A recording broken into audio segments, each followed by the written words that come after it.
Okay, well, welcome back to week 3. So this week we're going to look at more journal entries, and what we're going to in effect look at is how we complete the accounting for the financial period or for the accounting cycle. And so we're going to focus on what's called accrual accounting.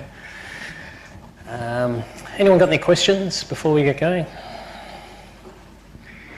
Okay, now one thing I saw looking at the news during the week was, this is not part of the course, but this is just some news about accounting, and I thought it was interesting. A couple of reasons. There was an Australian business person who falsified some records, and in fact they were accounting information relating to a transaction.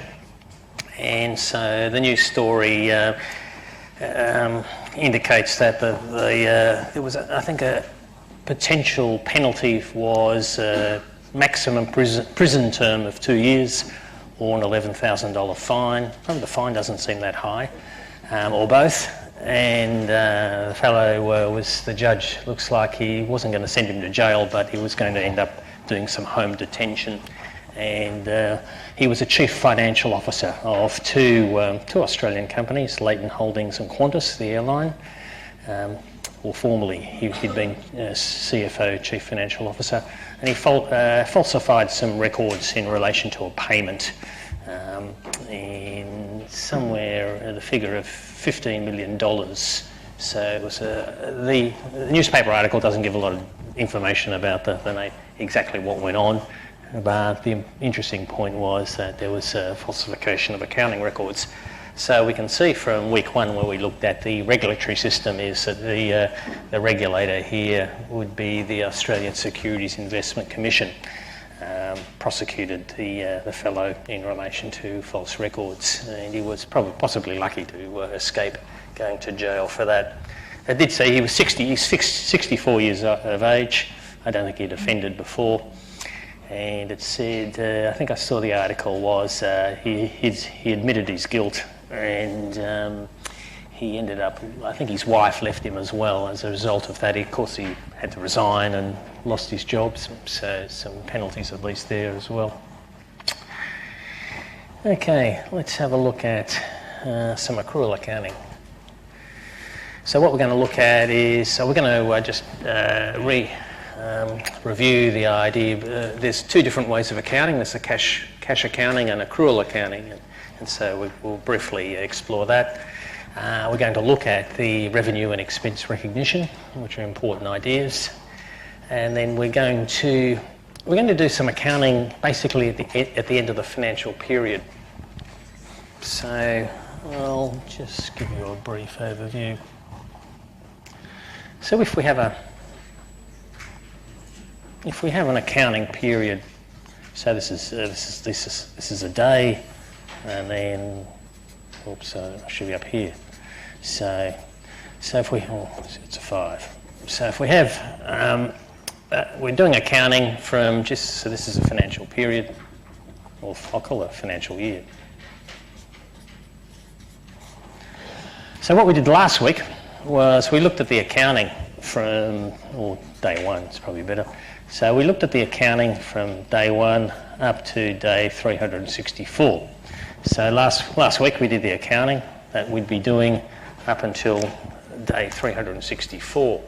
And so what we're going to look at today is in fact the accounting on day 365, if we're accounting for a financial year. And if this is assuming we only report once a year.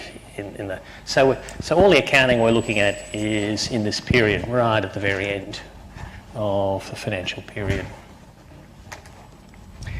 And we're going to do that, we're going to look at what we call adjusting entries. So these are journal entries, and they're adjusting entries. So they're just a particular type of journal entry, which we looked at last week.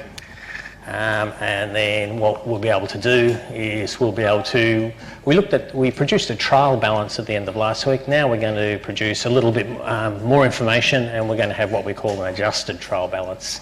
So after doing more journal entries, Then, then after we get the trial balance, we'll do some closing entries, and then we'll be able to complete the accounting cycle, and we'll be in a position to produce financial reports. And we'll look at a worksheet as well, which is more procedural. So what we looked at was steps 1 to 4 last week. So where are we? Up here. 1, 2, 3, 4. So we looked at analyse transactions. We put them in a debits and credits into a journal. Then we did all our journal entries. We transferred that information into ledgers for all the accounting items. Then the ledgers, we added the debits and credits up, and we finished with a closing balance. It was either a debit or a credit. And then we transferred that closing balance into our trial balance. And that's where we were up to last week, so step 4. So we had the trial balance there. Now we're going to look at these particular types of journal entries called adjusting entries. And so we're going to produce more journal entries. And then that will allow us to produce an adjusted trial balance. So what the additional journal entries do, of course, is that they'll also get posted into the trial balance. And they can also, of course, go into the ledger as well for the accounting item. And then they end up producing a new closing balance for each of the accounting items. And then that allows us, with an adjusted trial balance, that allows us to produce financial statements. So we can produce a statement of financial position, a balance sheet, and a statement of financial performance, an income statement or statement of profit or loss. And then we further do some closing entries. And so the process there is that we, in our income statement, we're measuring performance. So everything starts at 0. Because, of course, to measure performance, it's far easier to go from 0 to a number and work out the total revenues and total expenses. And so we reduce all those income and expense accounts to 0. So we do that with closing entries. And the closing entries are, again, just journal entries, but they're a particular type of journal entries which we use at the very end of the financial period. And then we produce what's called a post-closing trial balance, which is very similar to the adjusted trial balance. So this week we're going to look at steps 5 to 9.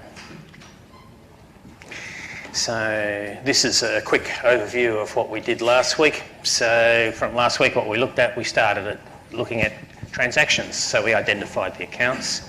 So we were up here. So we looked at a transaction there. In this case, we're looking at cash for stock or share capital. So we had $10,000 cash asset and a $10,000 shareholders' equity account. And then after the journal entry, we were able to transfer that information to the ledger accounts, in this case cash and shareholders' equity. So that's the journal entry, and then we transferred from the information from the journal entry into the two ledger accounts, the cash and here it's called common stock. It's usually could be called shareholders' equity. So that was last week. So one of the underlying principles that we follow in accounting is the accrual basis of accounting. So the idea here is that, this is a pretty important idea, sort of fundamental idea, is that we record transactions when they occur. So there's a timing's important. So when the transaction occurs, we record it. In contrast, if you do cash accounting, you might only record things when there's a cash flow. So when the cash flows in or cash flows out, and at the time of the cash, you'll record it. But it's more sophisticated method of accounting is to do the accrual basis.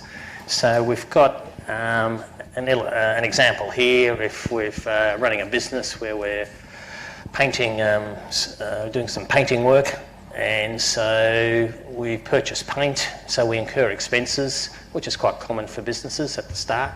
You tend to incur some expenses when you're commencing a job or commencing a business. And then that's in year 1. So we incur the expenses in year 1, and then we get paid in year 2. So if we looked at the accrual basis of accounting, we have an agreement or a contract to perform the job, and so we do the work, we purchase the paint and do the work, and then we complete the job, and then we bill the client. So we can recognise the expenses, of course, because we've paid out cash for the expenses. and we've billed the client here. So we issue a tax invoice to the client for $80,000. But we haven't been paid the cash yet. But under accrual accounting, if we satisfy the recognition rules for income and expenses, then we can record the revenue and expense here. And of course, we'll calculate a profit of $30,000 in this example here. And then in year 2, we don't really do anything further because we've already recorded the transactions or the events at the time they occurred. And so this was at the time of the incurring the expense and billing the client. We recognise revenue. If we're following the cash basis, then what we do is that when we incur the expenses, which we're purchasing paint, then we recognise the expense, $50,000 there. And then if there's no other activity, then we produce our income statement, and we've recorded a loss here of $50,000. So, which is might not look very good for the owners or for the investors. And then in the next year, we get paid, and then when we recognise the cash under cash accounting, when we get paid. So we have a profit in year 2 of $80,000. And again, what generally we'll find is that the accrual accounting is a better representation of the state of the business by recognising both the income and the expenses in the same period. So, and this is also called what's called the matching principle. Instead, we'll try and match the income generated with the associated expenses incurred. Okay, so that's a contrast of the two different methods of accounting, cash and accruals. Any questions? Okay, so one of the issues underlying the accounting, of course, is when do we recognise revenues and expenses? So the differences I mentioned is the cash basis, it's the time of the cash flow, and the accrual basis is at the time of in this case, the sale or when the events occur. So, and here's again a summary of that. So the exact situation will depend on the exact transaction, of course. So in the case when there's a sale made, then it'll be at the time of the sale. It could be a sale on credit, and so we'll still recognise the sale, or when we'll recognise an accrual with an expense when a bill is received. So when an account payable is received, we'll recognise the expense and also recognise the liability as an account payable. And so what we generally find is this represents a better financial picture. And so in contrast with the cash, is that we're only recognise the events when there's a cash flow occurs. And some very small businesses could follow cash accounting as well. But one of the issues is that it doesn't represent, or it often omits some other information about other transactions where there's been no cash flow. Yeah, that's about all. I'll leave it for that. One of the issues, if you start your own business, one of the issues you face, of course, is when you have to lodge a tax return.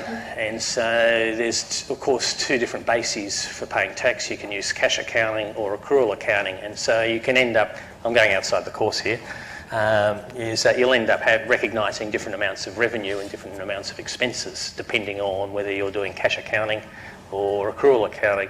So in some cases you have a choice, if you're running a small business in particular, on which accounting you use, and can have tax effects or tax implications or consequences for you as a business person.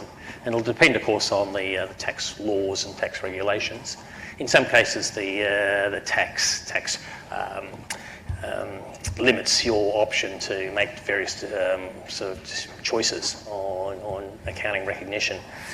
But that's going way outside the course anyway, but that's another practical effect of understanding the difference between accrual accounting and cash accounting. Okay, so any questions about our cash and accrual accounting? So let's have a look at the revenue recognition criteria. So one of the questions, of course, is when do we recognise revenue? And so underlying the revenue recognition is the idea that there's a time sort of idea sitting behind that, is that we have there's a period assumption we looked at briefly in I think it was week 1, is the idea that we need to divide up the life of our business into time periods. So probably the most common around the world is 1 year. And then in other, depending on the country, sometimes there'll be a half-year financial reporting. Other places, such as the United States, have quarterly year or 3-monthly reporting. And so we have these different time periods. And so it's important to decide when do we recognise revenue, because if it's not reported in one period, it'll end up invariably being reported in another period. And so just the example there is that we can customer request service, and then we do some work, and then we receive the cash. So there's a timing difference between when we have an agreement and then, in fact, when we do the work and when we can bill a client or customer, and then when we receive the cash. So this time period here is the difference between what could be accrual accounting and cash accounting. So the conceptual framework gives us some help here on when we recognise revenue. And so there's two criteria there, is that it needs to be probable that there'll be future economic benefits associated with the revenue or flow to the business or to the entity. So there's some degree of certainty about receiving the economic benefits, which is often in the form of cash, the receipt of cash. And secondly, we can reliably measure the revenue as well, so that's important.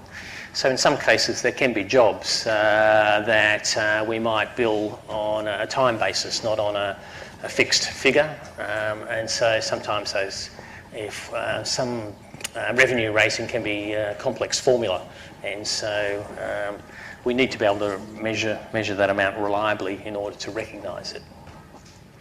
And so we've got just an example here is receiving an order. We provide goods and then we receive payment in selling our products. There's a new accounting standard which started last year. So it actually replaced an earlier accounting standard for revenue recognition. Let's have a look at that. So it's the International Financial Reporting System Standard 15, Revenue from Contracts for Customers, which you can look at for further details of the revenue recognition. But the basic rule is that we recognise revenue when it's probable that there'll be an inflow of economic benefits, and we can measure the revenue with reliability. Let's have a look at expenses. So any questions about our revenue recognition? Our expense recognition is, of course, when we looked at the definition of expenses, we saw that it's generally a decrease in economic benefits, which is not a distribution to owners. It results in a decrease in equity, and it generally involves a decrease in assets or increase in liabilities. And so the conceptual framework gives us some assistance in when we can recognise an expense, and so it's when there's a probable outflow of economic benefits. So same criteria or similar criteria is the probable, in this case it's an outflow of economic benefits, and also we can reliably measure the expense or the outflow as well. So we need to satisfy those two criteria to recognise expenses.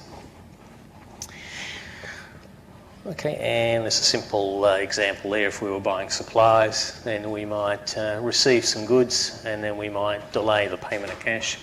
And so the question is when we would recognise the expenses. And under accrual accounting, it was when we'd received the goods and we were billed or invoiced by the supplier, then we'd be in a position to recognise the expense because it's probable because we have a contract, a legal contract to an obligation, present obligation to pay the expense when we receive the goods and complete the agreement. And it's also can be reliably measured because generally for us, say in the service of supply of goods or services, the amount is fixed or set, is clear. Okay, and so one of the ideas behind the criteria is, as I mentioned just briefly before, is the matching principle. So the idea is that when we're generating revenue in business, it's often better to be able to recognise the expenses that are related to the revenues. And so this is this idea of matching principle. So and that gives, so if we're matching the expenses to the associated revenues, then we can include both of those in our accounts, and then we can of course measure the financial performance in a better fashion. Okay, and of course the idea is they're matched in the same accounting period rather than matching it over 2 different periods, which was the example before. I've got to go back to...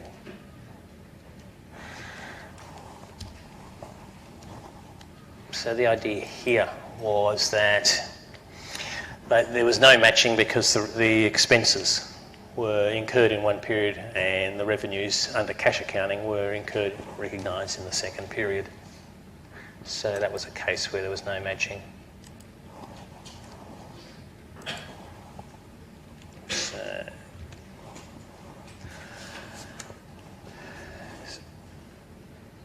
So one of the effects, of course, of recognising expenses and income is that it can produce different profit amounts. So, because we deduct the expenses from the income to measure our profit. And so, so if there's a difference in when an event occurs, or when we recognise revenue and expense, and when the cash flows, then we'll end up with a difference in our profit numbers. And so here's an illustration of different types of accruals. So where we recognise an expense before we pay the cash, so this is where we recognise the expense at this point in time, but there's no cash outflow, then we have what's called an accrued expense. So the idea here is that we haven't paid out the cash yet, but in accounting terms, we'll recognise an expense because there's a probable outflow of economic benefits and we can reliably measure that amount. Secondly, where there's a receipt of revenue before the cash flow, so there might be a case here where we have an investment and we might just have a simple investment in a bank account that pays interest. And so we might not get paid the interest until, say, after 1 year. But after half a year, we can work out how much interest we've earned on our investment. And so in the case like that, we can recognise revenue, even though we haven't yet received the cash. And then, say, at a period later, we receive the actual interest revenue. So here is what's called accrued revenue. So we can be in a position to recognise revenue before the cash is received. And so that's what's called accrued revenue in accounting terms.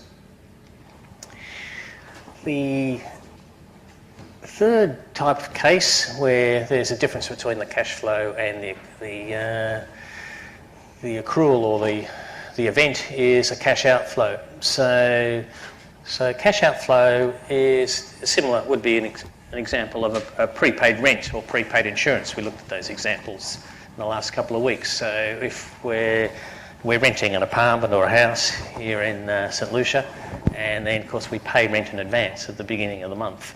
And so at that point in time, we pay out the cash for the whole month, but we don't actually expend or consume the benefits of that rent until we do over the period of the rental period, say a month.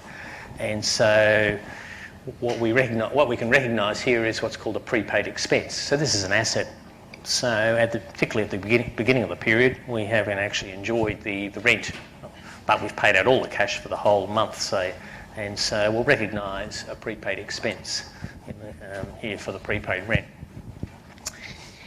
The fourth case is is unearned revenue. So this is the revenue received in advance, which we looked at briefly last week, I think it was. So this is the case where you're buying an airline ticket.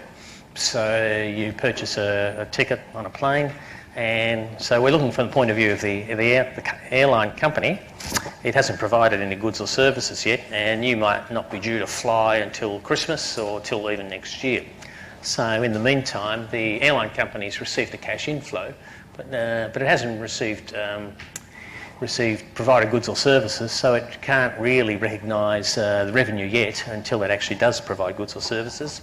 And so what this can be regarded as is unearned revenue from the airline. So they'll can recognise, and that's a liability which the airline can recognise until they provide the flight, or a refund even, which is highly unusual. Any questions about those 4 cases? Yep.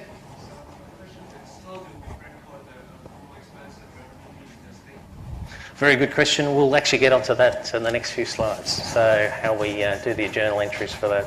So we'll do them 4 different ways according to each of those four situations or 4 cases. So the journal entries will depend on which case we're looking at, which situation. So any other questions about these 4 cases? Yes. What's net cash flow? Sorry? It's basically just, you could use the term cash flow. So here, it's just the cash flow. So, if you've got multiple transactions, so the case would be if you have more than one transaction and you've got cash inflows and outflows. So this is from the perspective of a business. Is if it's got multiple cash flows, cash coming in, cash going out, then what you'll usually find is it doesn't equal a profit of the business, because we have all these accrued expenses and accrued revenues, which are also used to calculate the profit. So, so the net cash flows being the net cash flows in minus the net cash flows out. And what usually happens if we're running a profitable business is the more cash is flowing into the business than flowing out of the business, basically because in the long term, assuming we collect all the cash we're owed and we pay all the money we owe, then we have a higher cash flow in than a cash flow out. And so the net cash flow is just the cash flows in minus the cash flows out. We'll actually cover that in more detail when we look at statement of cash flows. So, but I think for this purpose, I just think about the cash flow. Any other questions? Okay, so here the ideas that's sitting behind what we've been discussing is the idea that we have our revenue recognition criteria, so that's probable cash inflow and reliable measurement. We have the expense recognition of probable cash outflow and reliable measurement, and we recognise the expenses and revenues in a particular period of time, so in a financial period, which is usually either in Australia it's 6 months or 1 year. And then under the framework and under the accounting principles, we recognise revenues and expenses under the criteria that we've mentioned, the probability and reliable measurement, and then we're using those criteria and principles, we're then in a position to better measure performance and the net profit. So any other questions about our... Yes?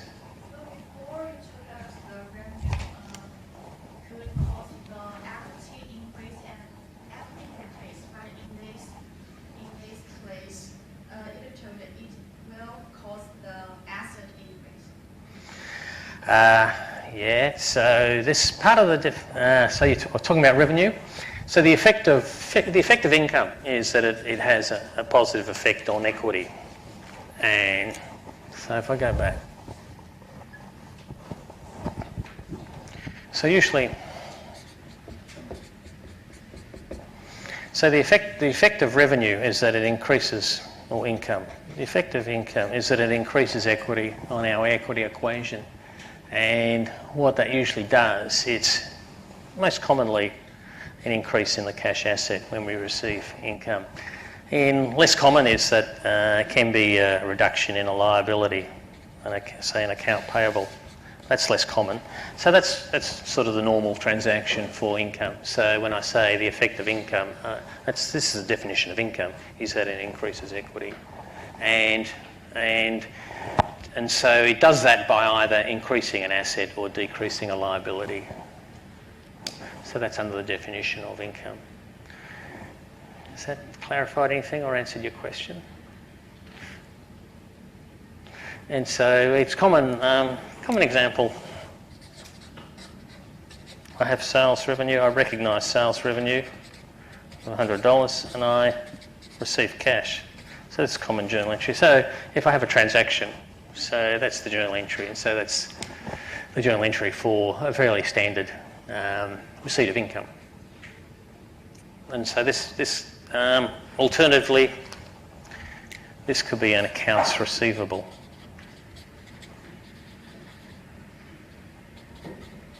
So so I can either, if I receive the cash, I debit cash. If I haven't been paid and I recognise the revenue, I can debit accounts receivable. So in both of those cases, there's an increase in an asset, and the effect is it will increase equity. Is that clear? Any other questions? So now what we're going to do with following up the question before is how we do the journal entries here. So the journal entries for those 4 cases, where were they? Here. Now we're going to move on to that. We'll do the adjusting entries. So the adjusting entries are journal entries. That's just a particular type of journal entries, and they're just to give you some perspective. And there, the adjusting entries all occur here. If we're accounting financial year, it's on day 365. So just at the end of the financial period.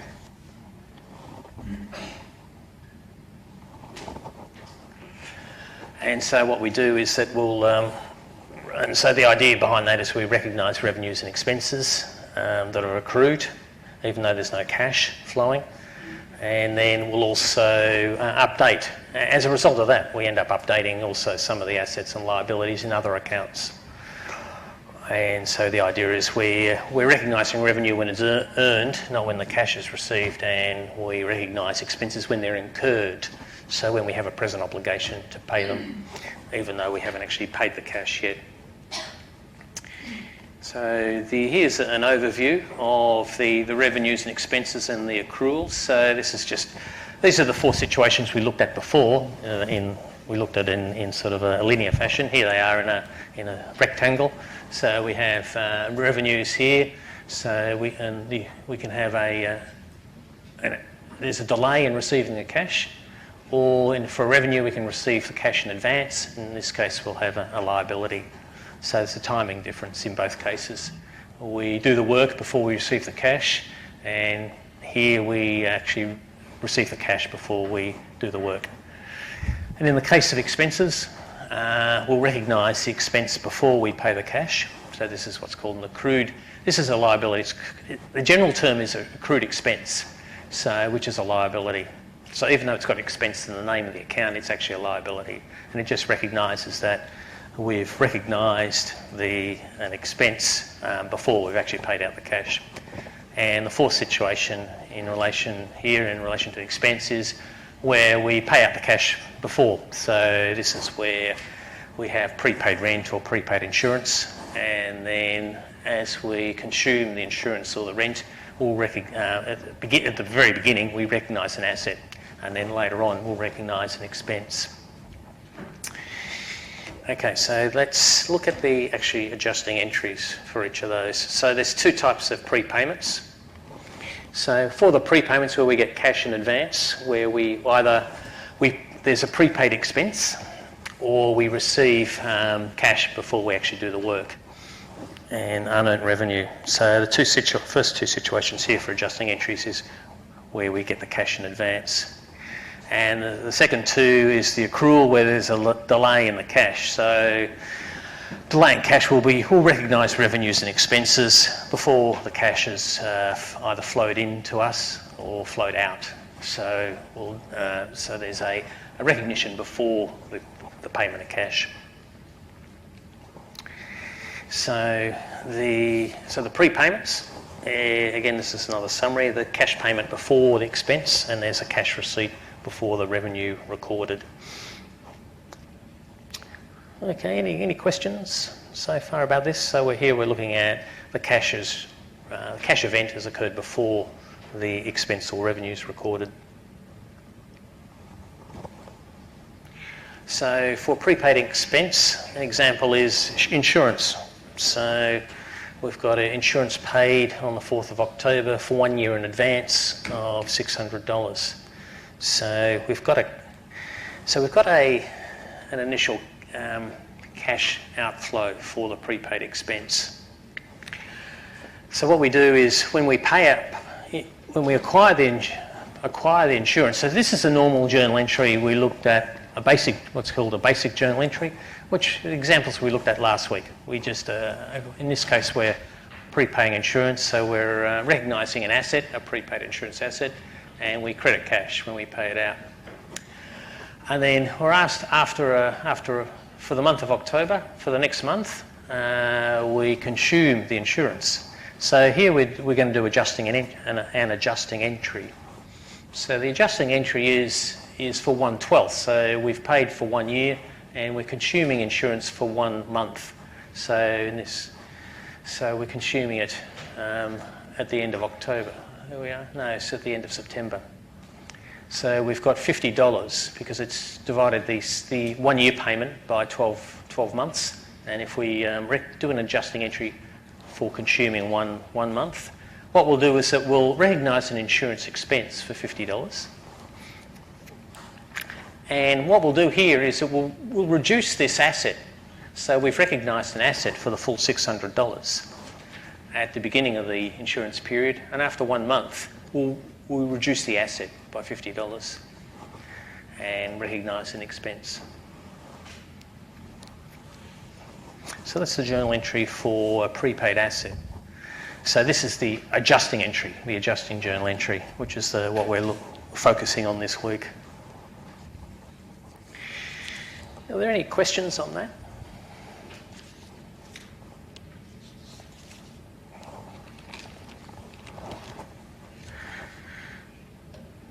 Okay. So we've got, where are we here? So here we have, the journal entry is the recognise the expense. So again, this is following on from the last example. So the journal entry, in this case, is the adjusting entry at the end of the month of October is there. And then for the ledger, the effect on the ledgers is that, of course, we credit prepaid insurance, the original asset. So we add this on the credit side of prepaid insurance. And so this two ledgers simplified example because we haven't included the corresponding accounts. If we did, we'd have cash in there, and then we'd have insurance expense in here. So prepaid insurance, we debit because it's an asset, and then when we reduce the asset, we credit it on the right side there at the end of the month of October. And for insurance expenses are debits. So when we recognise an expense, on the left debit side, we recognise the insurance expense at the end of the month there. Okay, any questions on that, on the journal entry or the ledgers? Okay. So let's look at another example of prepaid expense is advertising supplies. So what we've got here is we purchased some advertising supplies, $2,500 on the 5th of October, and then at the end of the month of October, we count our supplies, and we have $1,000 here. So we start off with 2,500, 5th of October, and then we count our supplies, and there's 1,000 there. So what we in effect will recognise is that we've expended 1,500 worth of supplies. So.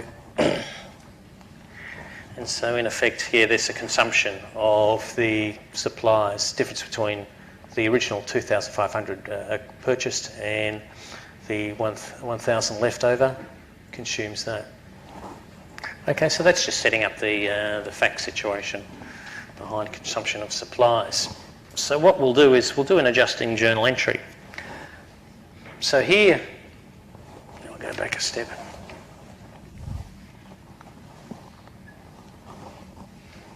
So here the basic journal entry, well, so I'll just call it supplies. It's a bad text.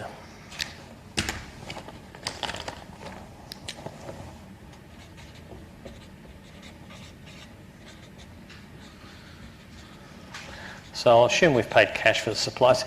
So this is just a basic journal entry. Journal entry from last week, I'll call it. So we just acquired the supplies there. And now what we're interested in is doing an adjusting entry. And so we'll recognise the consumption of supplies. So we'll do two things. We'll debit supplies expense. In this case, it's advertising supplies expense. So we debit the advertising supplies expense 1,500 on October the 31st when we counted the remaining supplies. And we'll credit the asset, advertising supplies asset 1,500. So with a credit entry there. So we reduce this asset at the end of the month and we recognise an expense by debiting the expense there as well. Okay, so that's an adjusting entry which in effect reduces a prepaid asset. Any questions on that? No.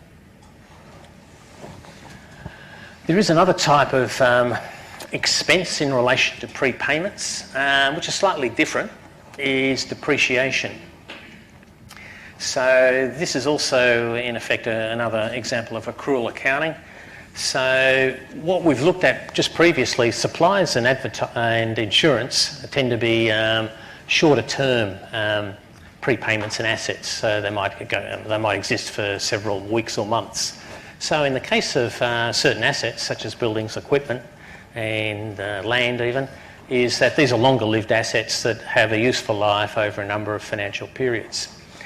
And so the process of depreciation is that we'll recognise the consumption of the economic benefits in these long life assets, which are also tend to be non-current assets which exist for more than one financial period.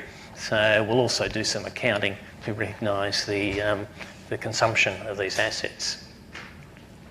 So we've got an example which looks a bit complicated. So what we've got is a depreciation expense. So in the case of a machine which is expected to last for 10 years and it costs $30,000, it has a salvage value of 0 at the end, and then what we do is we recognise a depreciation expense at the end of each period. I'll go back a step to give you a bit more background. So in the case of, we'll look at depreciation in more detail when we look at non-current assets. So later on what we'll study, there are different methods of depreciation, but we'll keep it simple at the moment. We're looking here at what's called straight line depreciation. So this example is we're looking at the method called straight line depreciation. And so the depreciation expense will equal the cost of the asset minus its residual value over the useful life. So this is the equation that's sitting behind the slide, which I'll bring back up in a moment. Is that when to calculate depreciation expense, we'll cover this in more detail later on in the course. Is that to calculate the depreciation expense for a financial period, what we do is we start with the cost of the asset. This will be the historical cost, the purchase price, and we estimate a residual value. In this example, it's 0. So the residual value is the value of the asset at the end of its useful life. It might have scrap metal value if it's a piece of machinery, or it could be a ship. So the ship might have some value at the end of its useful life for scrap metal. And we'll also have an estimate of its useful life, which is usually measured in years. And so, example here, we have got a machine that was worth $30,000, had zero residual value, and it's got an estimated useful life of 10 years. And so then we recognise the $30,000 depreciation expense for each year. So at the end of in this case, 3 years, it's a separate depreciation expense. And here what we've done is, of course, we've acquired the asset and the economic benefits at the beginning of its useful life, and we're recognising the consumption of economic benefits at the end of each period. And that's what's called depreciation, and this in particular depreciation expense. So we'll look at the journal entry for that. So we've got in another example is we've got depreciation of office equipment at monthly. So here we've got $40 depreciation monthly. So we're doing a journal entry, so just recognising the depreciation in 1 month. So the journal entry for that is we'll debit depreciation expense. So depreciation expense is an expense, it's a debit. So we debit it at the end of the month. And we have this is a special type of account called a contra account. So it has a natural credit balance, and it's contra or opposite to the asset, the underlying asset, which we're depreciating. So in this case, we're depreciating an office equipment asset, and so we will match the depreciation expense with an accumulated depreciation contra asset, and we'll maintain two new accounts, a depreciation expense account for office equipment and a accumulated depreciation, which is the sum of all prior financial periods or sum of all prior depreciation expenses here. And so after that journal entry, we transfer them into the ledgers, and so we'll have office equipment, which in this case was purchased for $5,000. So this figure's just an example here.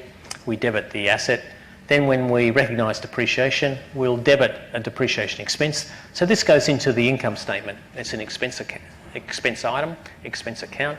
It goes in the income statement. This office equipment sits in the balance sheet, statement of financial position. And this contra account, the accumulated depreciation, this also goes into the balance sheet just underneath the asset.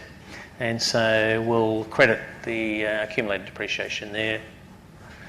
And so in the balance sheet here, we've got the asset less the accumulated depreciation. In this case, we only have one month for one period. So we'll have this is just a small excerpt from a balance sheet. So you have the asset, we have the accumulated depreciation there. And this is what's called the carrying amount of the asset, which we'll look at later on in detail in the course there. So we've got an estimate of the original cost minus the consumption or the accumulated depreciation of the asset there, which gives us a carrying amount or an estimate of the net economic benefits left in the asset. Okay, any questions on that? So that's an example where we've paid out the cash first, and then we've started consuming the benefits and recognising expense after the initial cash flow. So this is an overview of the adjusting entries for prepaid expenses. So for a prepaid expense, we have an asset with a original cost there or unadjusted balance, and then when we do the adjusting entry, we'll credit the asset, and then we'll debit an expense at the same time. So that's just an overview of the adjusting entries for prepaid expenses. In the case of insurance, supplies, they're the two examples we looked at, and even for special case of depreciable assets. Okay, any questions on that? No.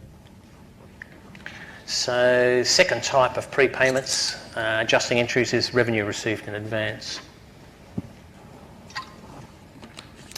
So these are the amounts we receive in advance before we do the work or provide the services, and so we'll look at that next.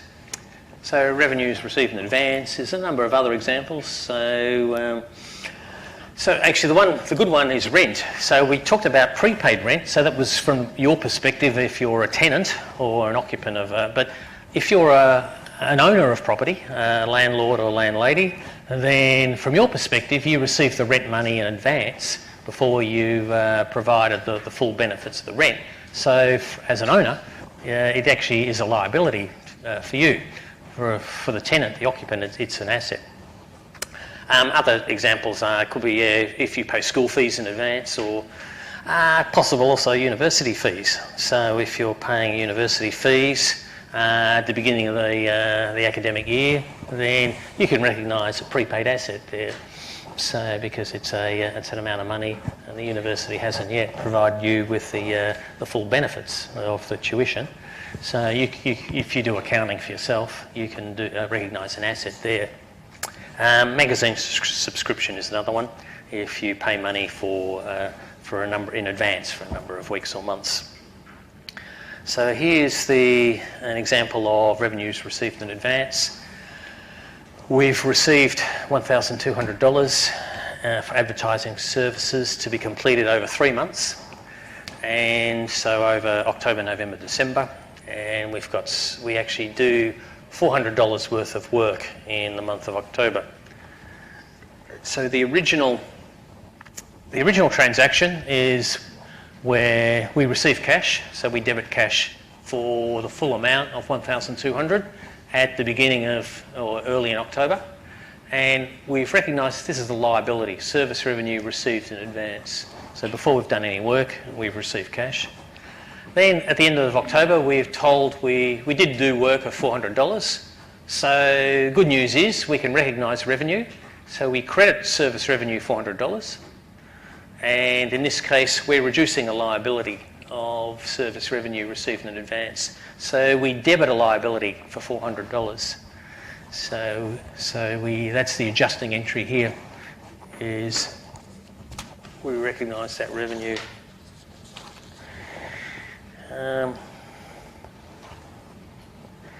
And so this is a case where we've done revenue and this is another example which I talked about before in an answer to an earlier question of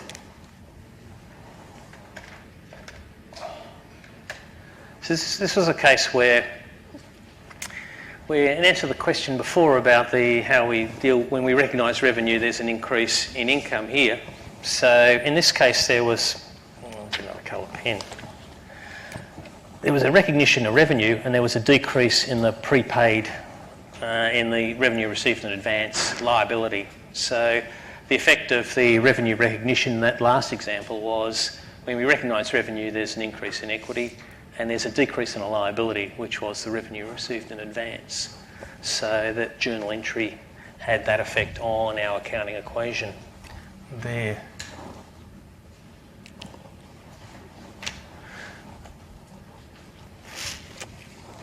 So this adjusting entry increased equity, recognising revenue, and decreased the liability there.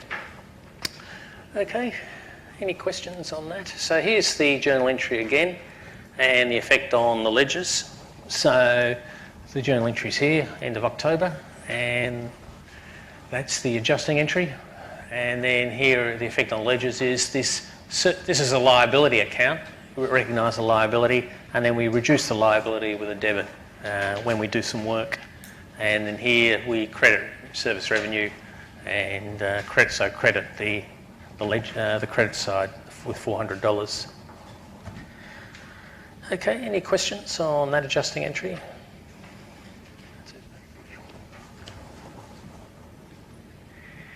So here's the overall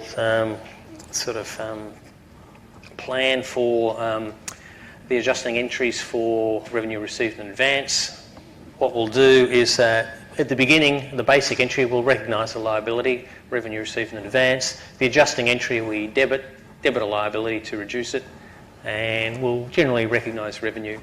So the way to reduce that liability for revenue received in advance is to do some work or provide goods or services and recognise revenue.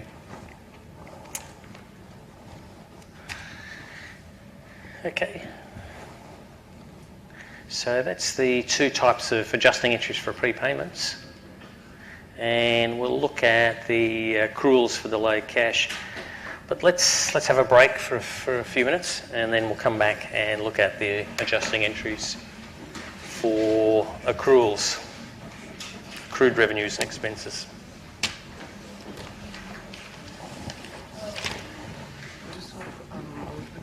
About when do we should adjust our journal entries and when we should not adjust our journal entries, because it's a bit confusing because So basically, when we do it is that we do it all on the last day of the financial period.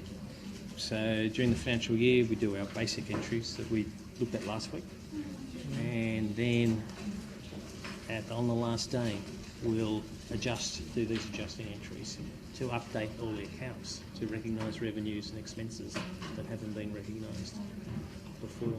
Yeah, but I just don't understand. Can I use the? Actually, I'll go back to I just want to get the example. Examples in the first here. I don't know why we should record the insurance. Why we should address this insurance, because after a year the insurance will be finished. Yep. Usually the reason we do this is that because we'll do the adjusting entry because we have the 30th of June is the financial reporting date. Mm-hmm.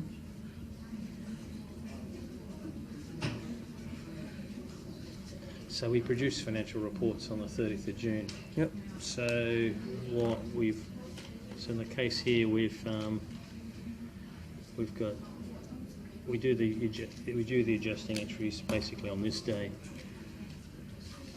So we do it just as at the end of the year. So these adjusting entries will occur here, and the reason is because we're producing financial reports, so we need to recognise revenues and expenses in this financial period, because this has more information for us to understand the revenues and the expenses that have been accrued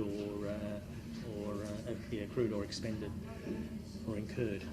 So the underlying idea is that if we didn't do this, if we only did the basic entries, we wouldn't be recognising expenses and revenues. And if we don't do that, our financial report in our income statement will not be correct, really. Will not include. So the income statement includes income and expenses. So to include all the income and all the expenses in the income statement, at the date of financial report date, 30th of June, we need to do these adjusting entries at the end of the period. So I've used the calendar year here, but it's often in Australia, it's often on the 30th of June. Does that make more sense? These examples we just did at the end of the month. Yeah, I know. I just try to understand the concept and all this stuff. So here, usually we do it at the end of the financial year. And I've used the 30th of June example, and that's the income statement includes all income and all expenses. So you mean all the adjustment will be done at the end of the financial? Yes, in the financial period. Oh, okay. Yep. Okay.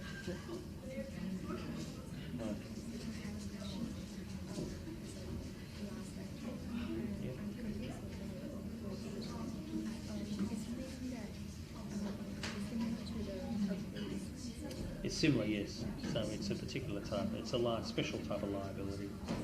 We'll look at it in more detail when we look at liabilities, I think, in week 4, week 7 or 8. So yeah. So it's a complicated, but it's a liability. Yeah, revenue received in advance. So yeah. So. Cool.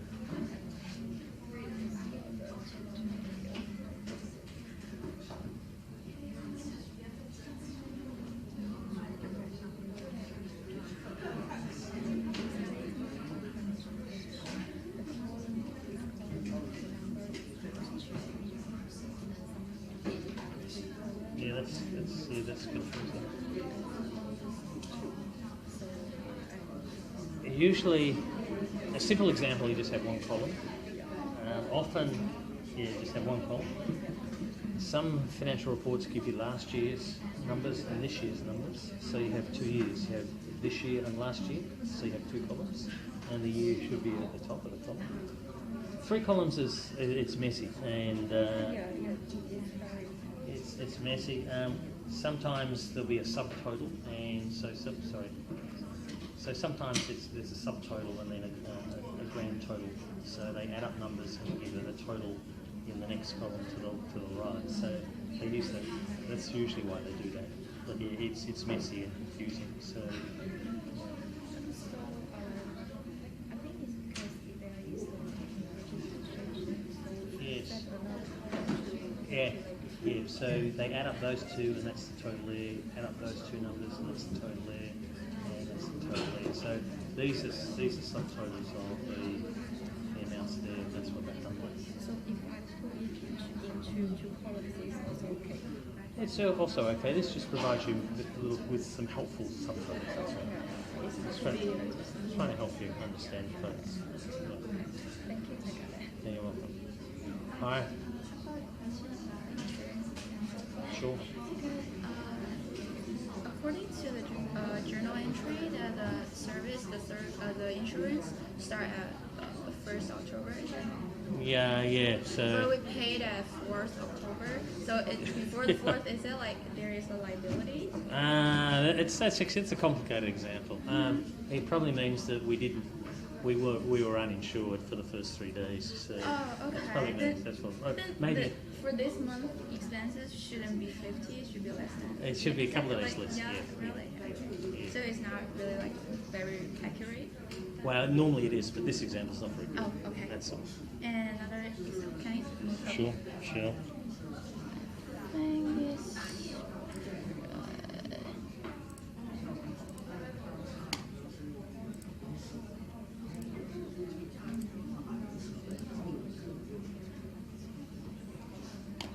let me see.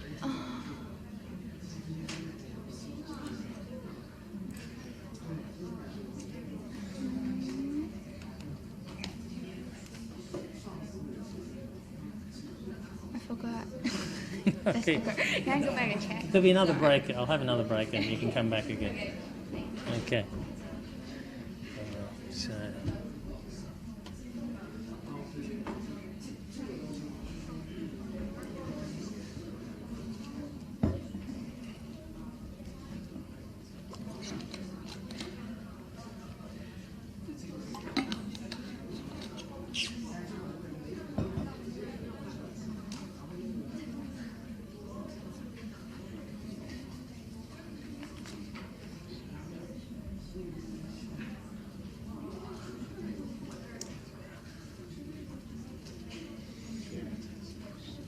Where are we?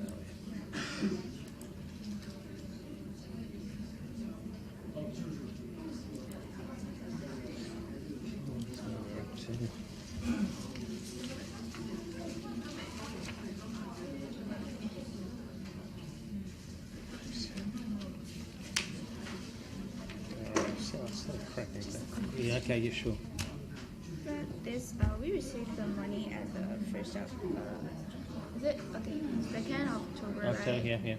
Yeah. So does it mean that at the end of October the 1800 is like a liability? Yeah, so we still have a liability of 800 at, yeah, exactly. Okay. Exactly. Thank you very much. Welcome.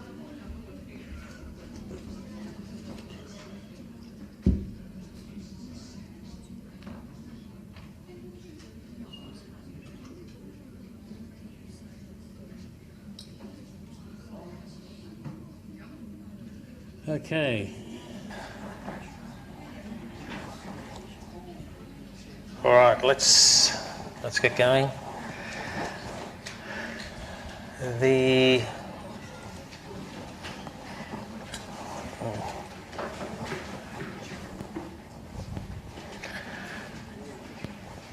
Actually, I just had a good question during the break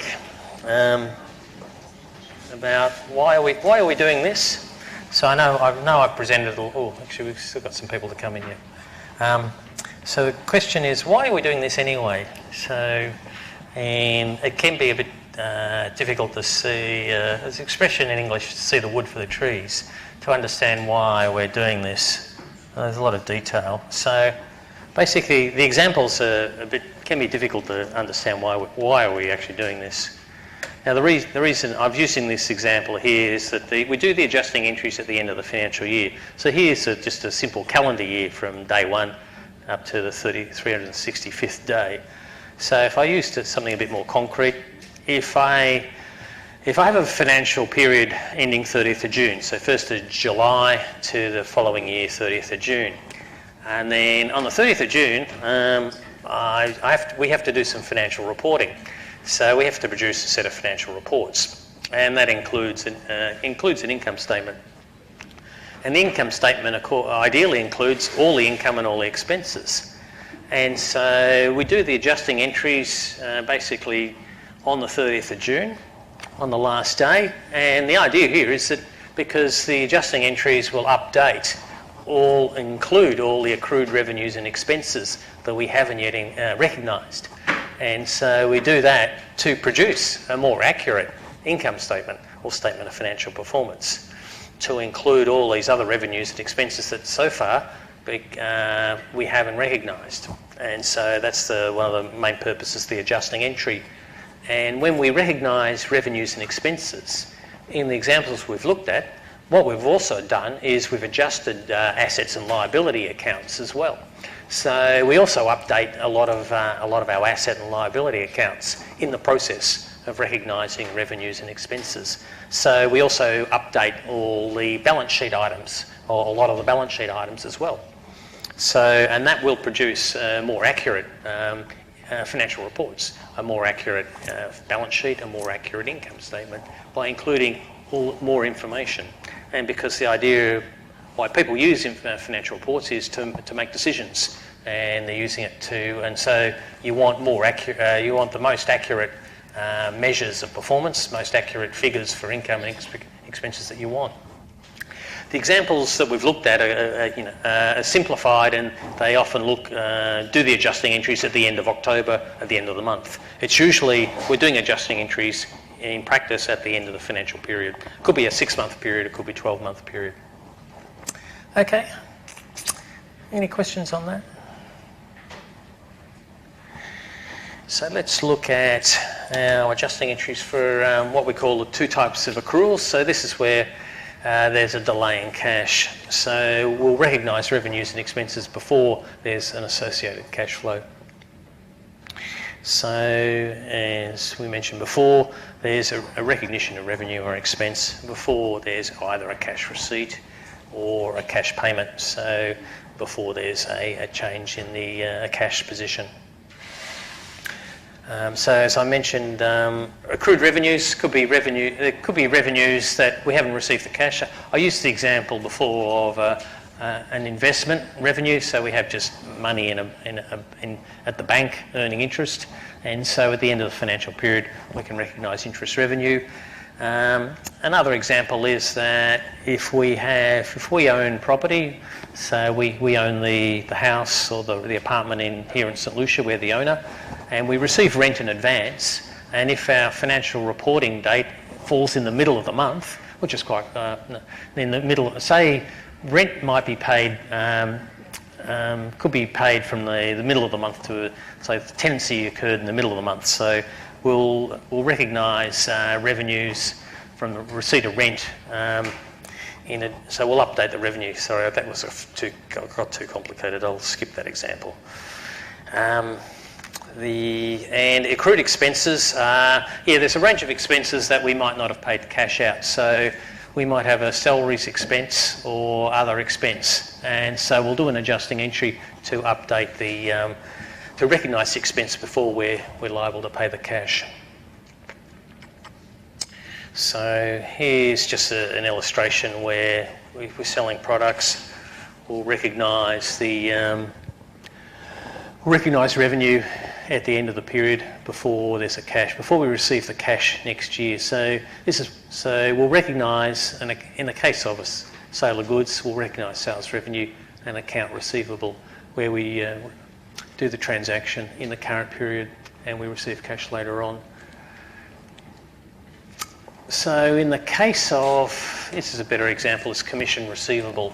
So we entitled to commission is just a form of income, and then we might be entitled, we might have earned a commission of $200, but we haven't yet been paid it. So what we'll do in this case at the end of the period is we'll recognise an amount of income. So commissions might be this is an account similar to accounts receivable. So similar to accounts receivable, it's called commissions receivable. It's just commissions revenue, and we'll recognise commissions revenue. So we might have received a commission. Might be we might not get a salary, a flat salary each week. We might get paid according to how much furniture or how many cars we've sold. If we're selling cars, we might earn commission based on the number of cars we sell, and so we might get paid at the end of next month. So in the meantime, we can recognise some revenue here and recognise commissions receivable. So we've got a revenue ledger here. So revenues have a natural credit balance. So we'll recognise the commissions revenue, and this is an asset similar to accounts receivable, and we'll recognise a debit there, in this case of $200. So unlike the situation we looked at before of prepayments of cash, there's no earlier basic journal entry. There's just the first entry is the adjusting entry where we recognise revenue before we receive cash. Okay, any questions on that? No. So that's the example of accrued revenue. Accrued expense. So we've got an example of we've borrowed money. So this is a good example. We've borrowed $5,000 and we have interest. We're paying interest PAs per annum, so per year. We have an interest rate of 12%. And so if we're calculating interest after 1 month on a loan of $5,000, so at the end of the financial period here, we might be, we're updating our accrued and interest expense. So we're going to recognise an additional interest expense on a loan, in this case of $5,000. So what we'll do is we'll work out the interest that we haven't yet paid, but the interest we owe on the loan. So in this case, we have $5,000, 12% per annum, and for 1 month, it's $50. So this multiplies out at $50. So at the end of October, we'll recognise an interest expense of $50.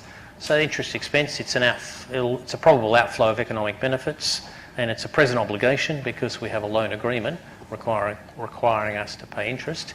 So we'll recognise the expense, and this is a liability. So we'll match the expense here with a liability, in this case interest payable. So this is a specific example of what we talked about before was accrued expense, which is a liability. So this is so it's the interest payable. So we recognise the liability to match the recognition of the expense, and when we do the adjusting entry, in this case at the end of the month. And the effect of that is that we'll debit interest expense on the ledger and we'll credit the liability, the interest payable.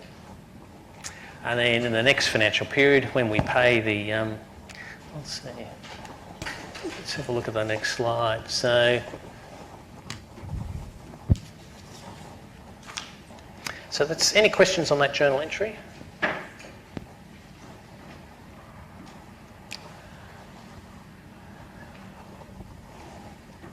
So if we have, if I use a simple example here, is that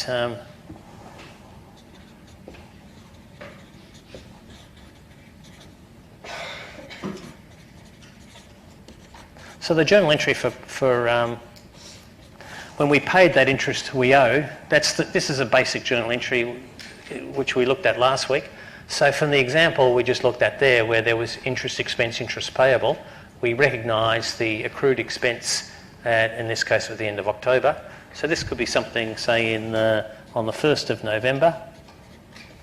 If I was due to pay the interest, then I would credit cash and and reduce the liability there with the payment of cash by $50. So this is just following on from that example on the journal entry I do to pay the interest I owe. What often happens is that I might not have to pay the interest payable on the 1st of November. It might be. I'll keep it simple anyway. So that's not an adjusting entry. Actually, that reminds me to remind you, when you're doing adjusting entries, and particularly if you're asked to do an adjusting entry in an assignment or in an exam, particularly in the mid-semester exam, adjusting entries never involve cash. Never involve cash. So because if it's a cash transaction, it's a basic journal entry, which we looked at last week. It's a normal basic journal entry if there's cash involved. So adjusting entries never involve cash. And I emphasise this because every semester I've taught adjusting entries, and every semester the adjusting entry question has been in the mid-semester exam. There's always students that answer it using cash, and you must be wrong. So if you do write cash in response to doing an adjusting entry, you have to be wrong. So just to emphasise that. So a journal entry involving cash is a basic journal entry. It's never an adjusting entry. Okay, so that was the accrued interest. Any questions on that? So another example of an accrued expense is accrued salary. So in the case here, we've got we're paying salaries per week of $2,000. So and for a 5-day working week, and so of course that works out at about $400 a day. And so it looks like we're paying. We're paying on Fridays. Well, no, the pay period starts on Monday and finishes on Friday. So the sort of situation here, we start a pay day on a Monday and we finish on a Friday.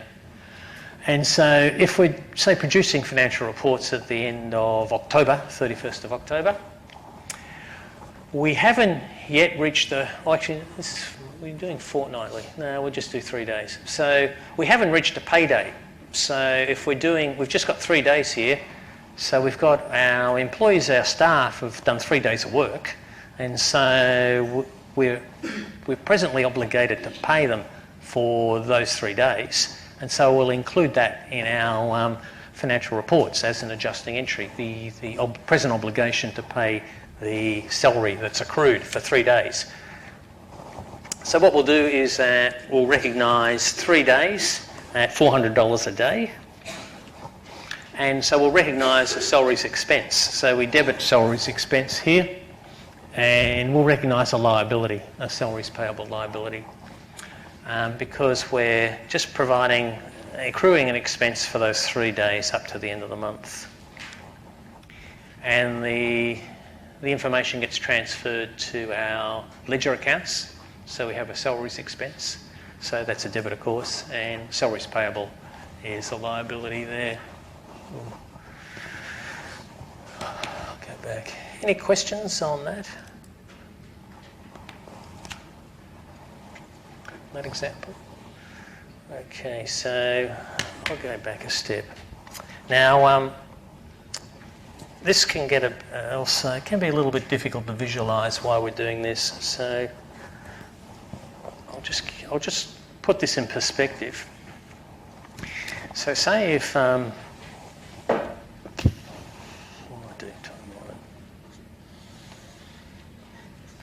So if I'll go back to my day 1 to day 365.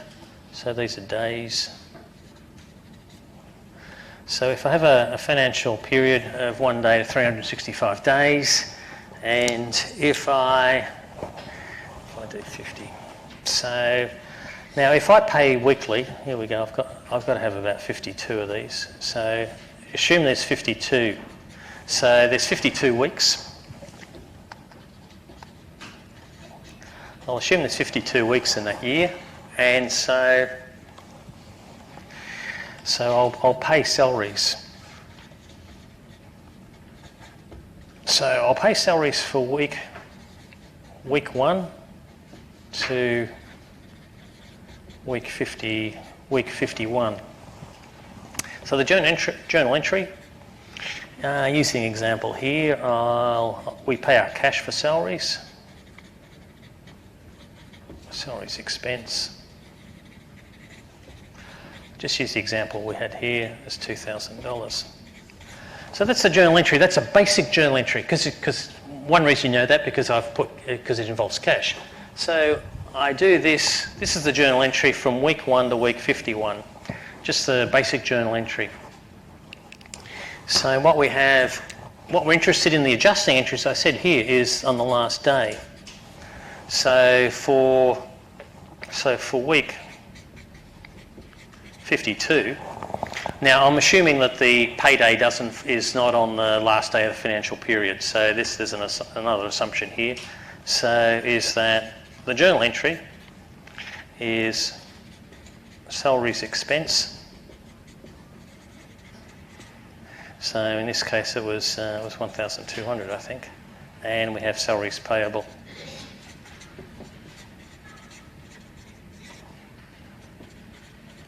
So this is the adjusting entry in red, and I'm just contrasting the idea that this just happens at the end of the financial period. It could be at any other time we like, but it's normally, the reason we do it is that we're going to produce financial reports and we're going to update all the expenses and revenues. And so it occurs here basically in the last week or on the last day. And every other week we'll just do the standard journal entry. So just to put this in perspective. Okay, any questions on that? Yes? Why not sales payable? So why not here for this example or on the Debits account,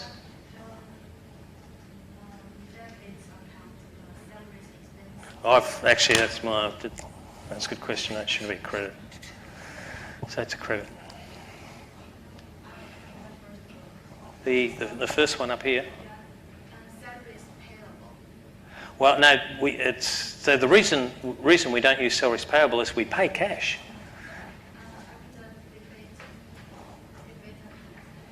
Sorry? Why? Because you write the salary expenses.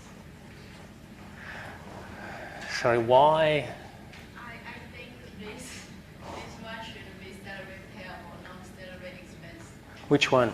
In red or in black? No, black. In black. So this should be salaries payable. Well, there's two reasons it's salaries expense. Is that we've recognised an outflow of economic benefits when we pay the salary. We pay out cash. So when we pay our employees, our staff, we're paying out cash. So we credit cash. So we transfer money into their bank accounts. Before electronic banking, we give people an envelope with cash in it. So there's a cash outflow, and we'll recognise an expense. So it's associated with the payment of cash because there's an outflow of economic benefits that in this case it involves a reduction. It's a present obligation to pay our staff, and we do pay them.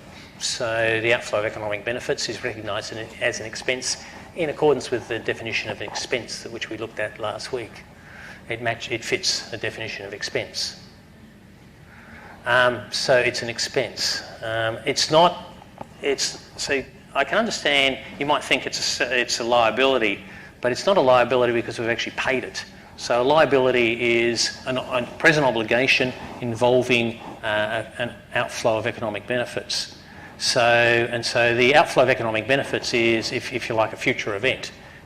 When we recognise a liability, we haven't yet paid it. Because we pay at the time, we do not have an obligation involving a future outflow of economic benefits. We've actually paid out the cash, so there's no obligation, so there's no liability to be recognised. But it satisfies the definition of an expense, not the definition of liability. when we pay our staff. And similarly, when we pay lots of other, we incur an outflow of economic benefits. When we actually pay them, we don't recognise the liability because there's no obligation anymore to pay it because we actually pay it where we credit cash. It's only where we don't pay cash and we'll recognise a matching liability. Okay, so yeah, that's it sort of gets to the idea of why the definitions of liabilities and also expenses.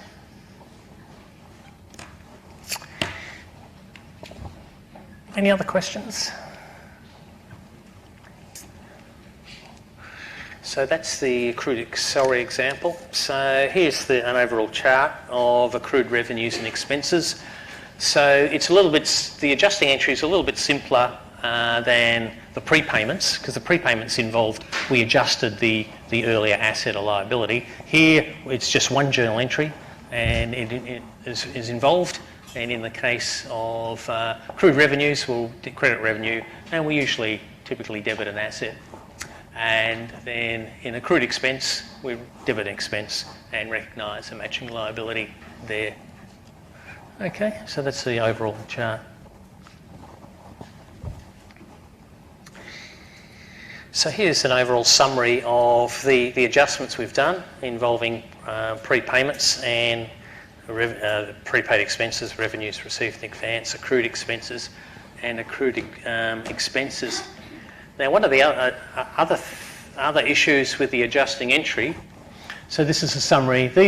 We've just looked at these adjusting entries here, these examples there. Now, one of the other issues is that we also, in effect, when we're doing the adjusting entry, we also adjust assets and liabilities as well. And so if we didn't do the adjusting entry, what would the effect of that be? And so this column actually explains what's the consequence of not doing the adjusted entry.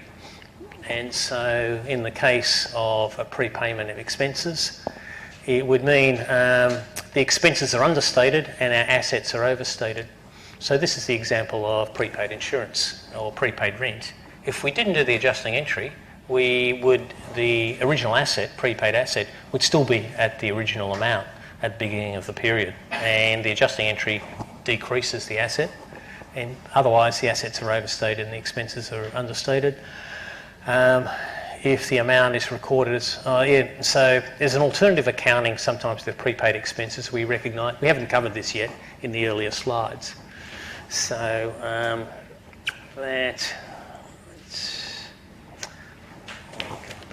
So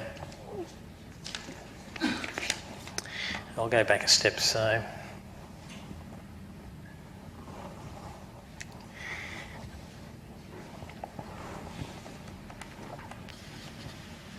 I'll look at prepaid. So this is alternative accounting for prepaid expense, which wasn't in the slides, but it's briefly mentioned in that summary, so I'll explain it to you here. So I'll use the prepaid rent.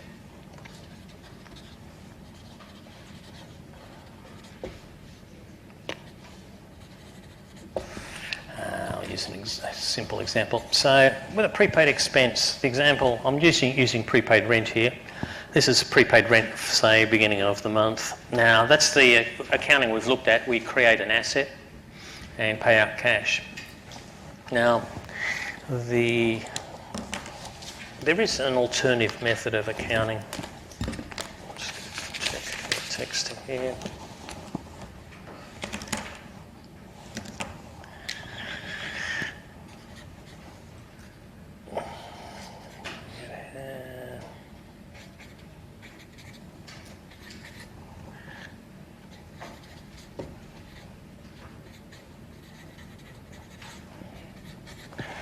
Okay, so this is an alternative method of accounting. So the first case we've looked at is we recognise an asset and expense. So I might prepay rent, but what I might do is that I might be a bit lazy enough, or no, I won't call it lazy. It's just an alternative method, is that I might recognise all of the rent as an expense when I pay the cash out. So I don't recognise any asset. And I might do that because I'm expecting not to do any more accounting until the end of the rental period. So in this case, I won't have to do I might not have to do an adjusting entry. I'll just recognise the expense up front. But what might happen is that someone might ask me to produce some financial reports before I use up all the rent. So if this is halfway through I'll call it sort of during the rental period. So if during the rental period, I'll call it halfway. So halfway during the rental period, if I have to if I have to do some financial reporting, what I'll have to do here is that I'll have to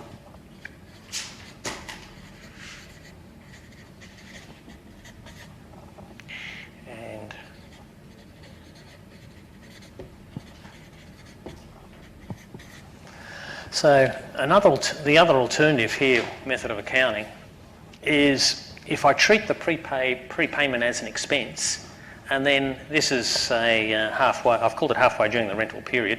So if the middle of the month I had to do some financial reporting, what I'd have to do is I'd have to do this adjusting entry to update my records. So what I would do here is I still have half of the rent to enjoy, to consume. So I would reduce the rental expense by 50. So this reduces that debit rental expense to 50, and I would recognise a prepaid rent asset of 50. So this is just an alternative method of accounting if I expense the entire payment rather than treat it as a prepayment. And then I correct that by recognising an asset for the remaining half of the month, and I reduce the earlier expense with a credit.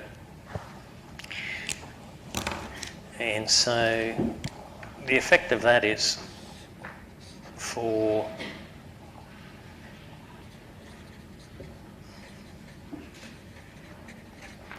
the rent expense, I have 100 and then I have a 50, and so I have a closing balance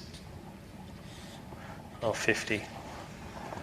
So the effect of all that accounting is I'll finish with a rent expense of 50, and that's halfway through the month. So this is just an alternative method of doing the accounting involving a prepayment of expense, which wasn't done in the slides. It'll be in the textbook. Usually if you're asked to do accounting for a prepayment, this is the better method, which also involves the adjusting entry. So the adjusting entry is, so I haven't done that here, but the adjusting entry for this, which has been on the slides, is the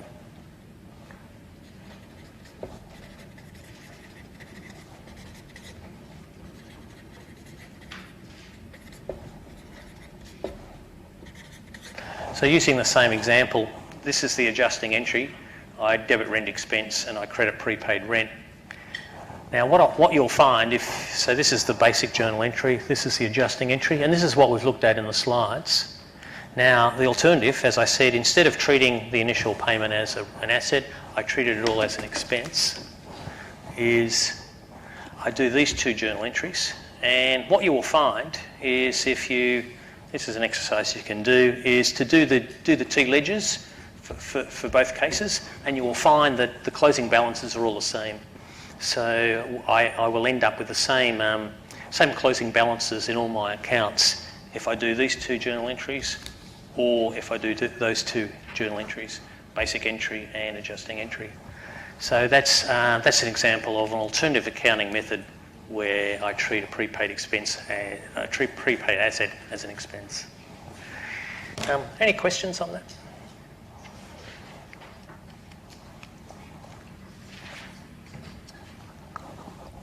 So that's what I've just done there in blue was if the amount paid is initially recorded as an expense.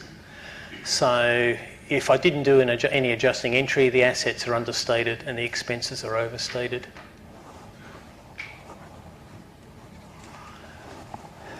Then for revenues received in advance, if the amount received is recorded as a liability, which is what we're doing, if I didn't do the adjusting entry, the liabilities would be overstated and revenues understated. And then if the amount is received initially recorded as revenue, the revenues are overstated and liabilities are understated.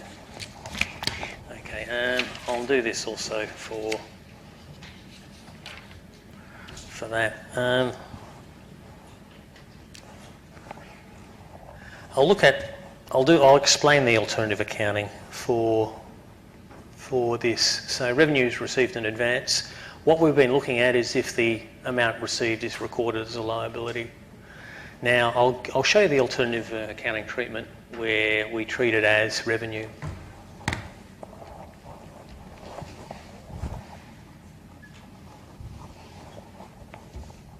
Again, I'll use a simplified. I'll do.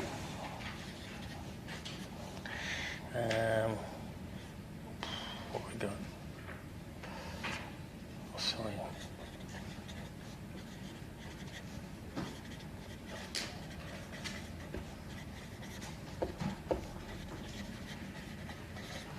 This is the basic journal entry, and this is the example we've looked at previously, where I receive cash before providing goods and services. Then this is a liability, revenue received in advance, and I debit cash, of course. Now the adjusting entry will involve, I'll just call it revenue. I'll recognise revenue.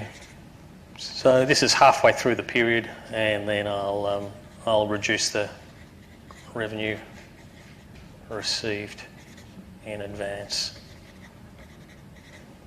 So this is an example where I received payment in advance of doing work, and the adjusting entry assumes I've done half of the work. And we've looked at this on the slides. And then I'll do that. This is the adjusting entry here, and that's the basic journal entry. Now the alternative accounting treatment for this is where I receive cash, $100, and I recognise all of it as revenue, even though I haven't done any work yet. This is actually not all that. This is not rare. There are a number of cases where companies have been tempted to recognise revenue in advance of doing the work, and that will be because if I treat all this money as revenue here, and then if after this journal entry, instead of doing the top journal entry, I recognise revenue here, actually I'll go back. Why would I do this? So why would I do that? This second one.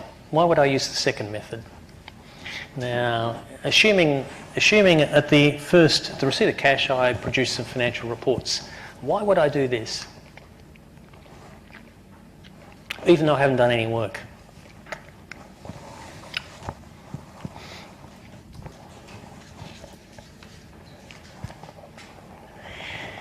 Okay, so the reason I might do this is that if I stop here, is that I can report an increased profit. So why? Because my profit equals my income minus expenses.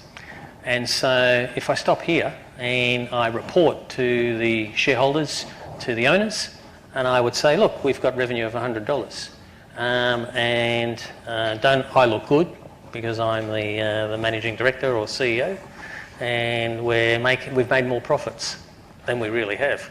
So it can inflate the performance and the profits of the company.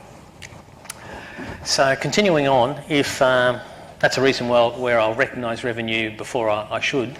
Now the adjusting entry here is I'll have to undo the revenue of 50 and recognise the revenue received in advance, 50. So this is an example again where halfway through where I've done half of the work, and so I'll do an adjusting entry. So the alternative accounting for this is I'll treat it all as revenue, then I'll have to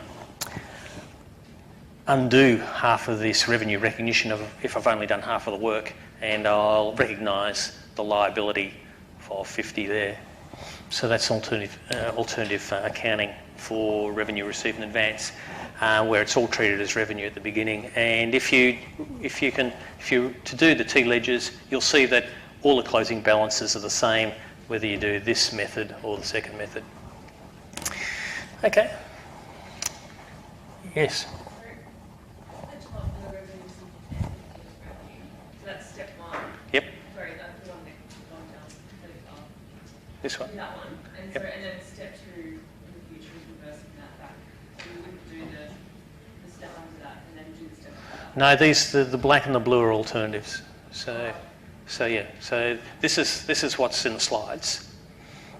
This is the normal method, and I actually think generally it's a more conservative and a better method. So this is the adjusting entry for this basic entry, where we'll recognise some revenue and reduce the liability. Here, so the difference between the two is we initially recognise the liability here. Here we recognise everything as revenue, and then we do an adjustment. This is the first adjusting entry. It's the second adjusting entry, and here the adjusting entry involves reversing all the revenue recognition by half, by a debit, and recognising a liability for half of the work we haven't done yet. Yes? Actually, the black one and the blue one, basis different accounting.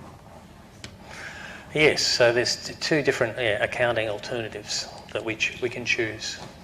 So the reason we teach, usually that's emphasised, is the first method, is that it's more conservative, and at that point in time it presents a more accurate picture of our financial position and performance. Because we haven't done any work, so we'll recognise the liability. Here we haven't done any work, but nevertheless we recognise revenue often because we expect to do all the work before we financially report, so we don't have to do any more journal entries. There's no adjusting entry. If we do this journal entry, we do all the work, then that's good. We don't need to do an adjusting entry before we report. But the example here is that before we actually do all the work, we do financial reporting. So here we need an adjusting entry to reduce half of this revenue and recognise a liability. Yeah. Can you please number the steps? Sorry? Are you able to please number the steps? Sure. So this is the basic, and this is method 1, adjusting entry. And this is 1, basic, and this is 2, adjusting entry. So where's the blue? Sorry for my handwriting. So number 1 is the basic entry, and number 2 is the adjusting entry. And then this is where's blue? And then so blue is method 2. And this is method 1.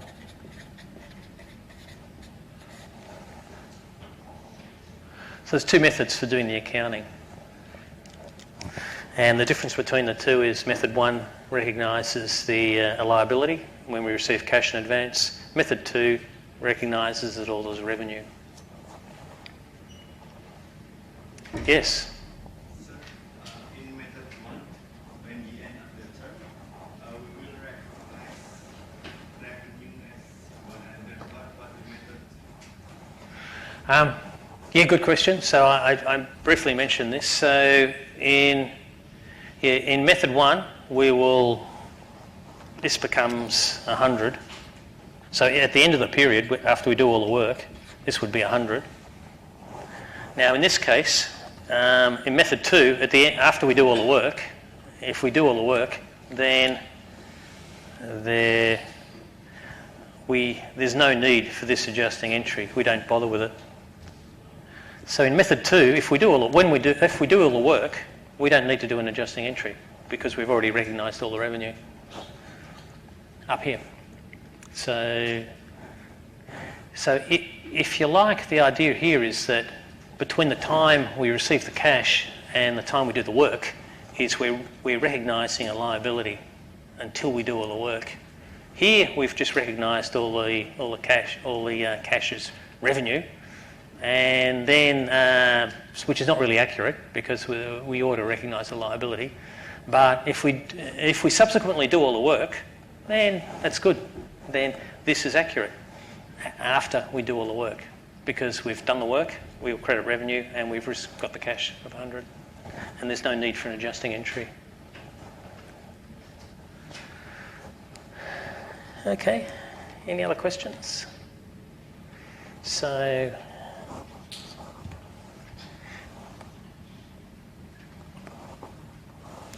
and so here, this is what's meant if the amount received is initially recorded as revenue, is that the effect is if we haven't done all the work, our revenues will be overstated and our liabilities will be understated.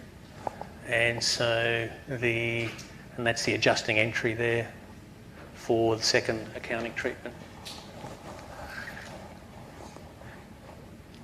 And the good news is for accruals here, accrued expenses and revenues, there's generally only one method, so there's no alternatives. So we just do one straight out journal entry in the current period where we debit assets, credit revenues, or debit expenses and liabilities. And the effect of not doing the adjusting entry is that, of course, our expenses and income are understated, or revenues and expenses are understated. And in the case, we'll have an understatement of assets and an understatement of liabilities if we omit to do the accrual. So it's a useful summary slide because it helps understand what's the effect of not doing the adjusting entry, and it'll actually produce financial reports that are potentially misleading because it doesn't fully update not just the revenues and expenses but also the assets and liabilities that are associated with each of the adjusting entries. Okay. Let's move on. So we've got a lecture exercise now. So let's have a look at some examples.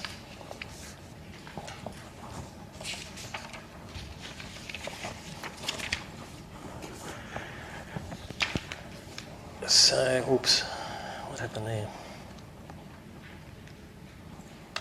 So we're asked to prepare some adjusting entries to reflect the following transactions. So we've got wages bonus due totalling 12,000, not yet been recorded. So it looks like an accrued expense to me. B, we've got a comprehensive insurance policy, and it was an annual premium paid on 1st of October, so that looks like a prepaid asset there. C, we've got interest on investments amounting to $450 due but not yet received. That looks like an accrued revenue. D, we've got commission received in advance and we've performed services for part of that period, so it looks like a revenue received in advance.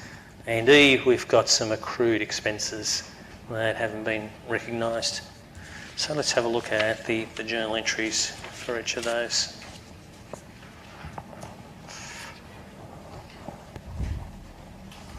A, B, C, D.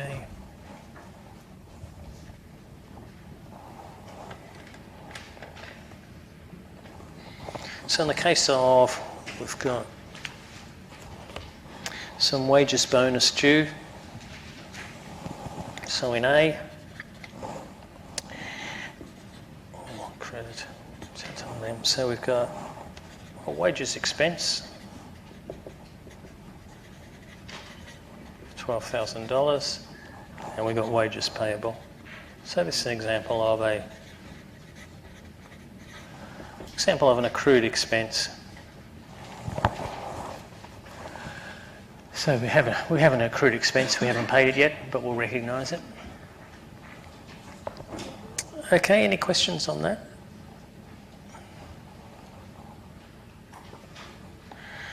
All right, in B,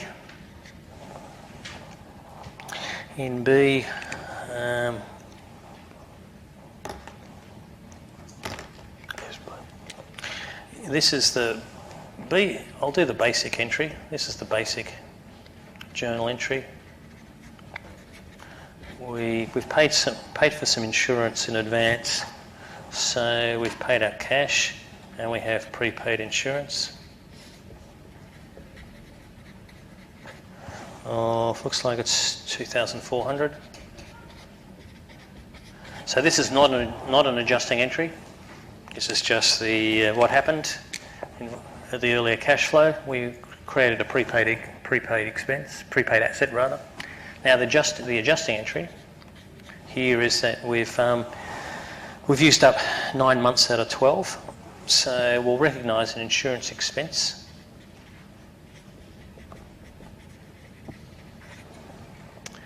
of 1,800, and we've got a prepaid insurance.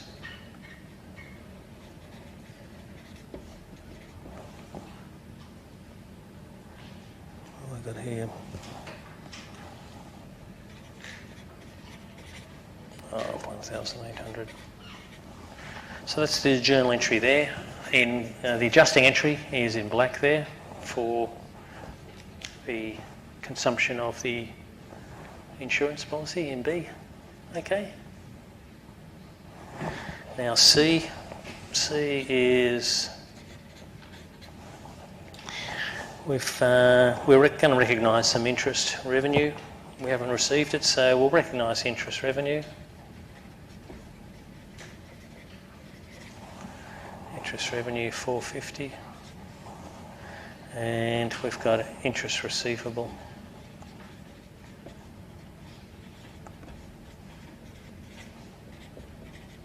So here we're recognising that we're entitled to receive an interest payment of $450.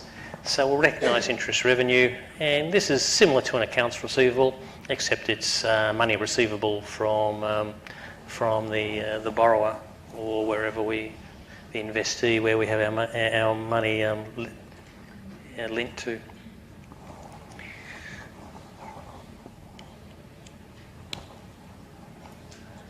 So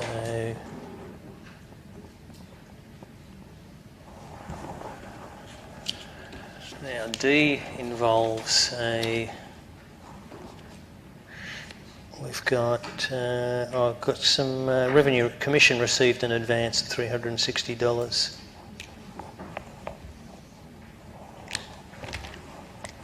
So in the case of D, this is not the adjusting entry. This is just the earlier cash flow. So commission received in advance, $360. So we received cash, $360, and that was commission received in advance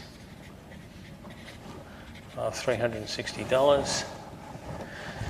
Then the adjusting entry is, according to the problem, we've done work for May and June for 6 months. So we've done a third of the work.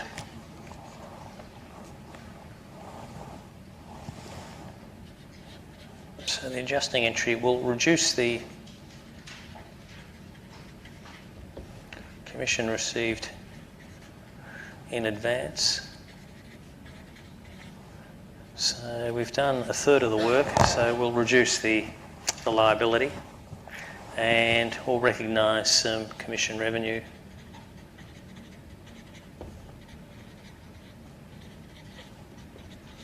So that's the adjusting entry there, where we've done a third of the work.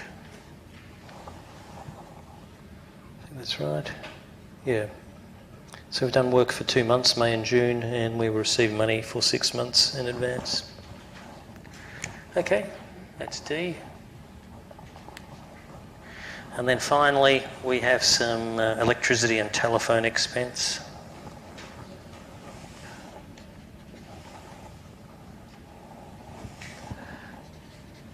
So we've got electricity expense.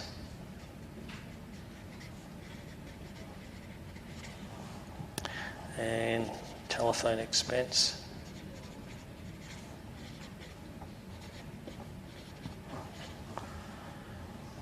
92 and 102. And we'll have two credits. We'll have electricity payable.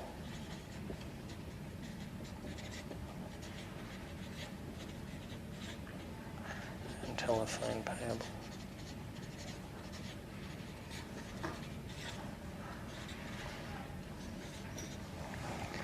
So we've got two expenses and two liabilities there. Electricity expense. That's not very tidy, I know. And two liabilities there. So we're just accruing two expenses there for electricity and telephone. Okay, any questions on that? Yes. With B, why is it 1,800? Looks like In D, sorry, you said? in B, sorry. B. Let's go back to B. Let's have a look at the...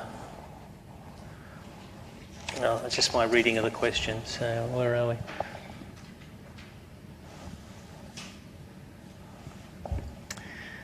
Okay, so the policy was from the 1st of October 2018 to 30th of September 2019. Okay, so good question. Now the answer to this is the fact that now this is a good question because it'll help us. Sometimes it's a good idea in an exam or just working at home is to do a timeline. So we have the 1st of October 2018 to the 30th of September 2019. So that's our timeline for the insurance. 1st of October 2018 to 30th of September 2019. And we're told here is that we're doing financial reporting at the 30th of June 2019. So we've got a prepaid asset created on the 1st of October and then for the period of 12 months. Now on the 30th of June we're doing financial reporting and we've used up 9 months of the 12 months. So Yep. So we're using up. This is 9 months, and there's 3 months left. So we've used up 9 months out of 12 months of prepaid insurance. So we multiply the prepaid insurance asset 2,400 multiplied by its 2,400 multiplied by 9 over 12, and that equals 1,800. Okay. So it's helpful for some of these questions is to do a timeline where we're trying to work out the size of the adjustment. And that's helpful for particularly prepaid assets and cash received in advance. Any other questions for exercise 1?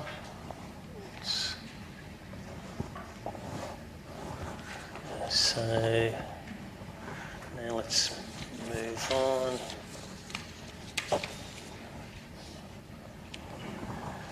So we've just looked at our adjusting entries. So we just finished 4. Now we're going to look at the adjusted trial balance. So let's see where I am. Let's have a break. Let's have a break for a few minutes, and then we'll come back and look at our adjusted trial balance.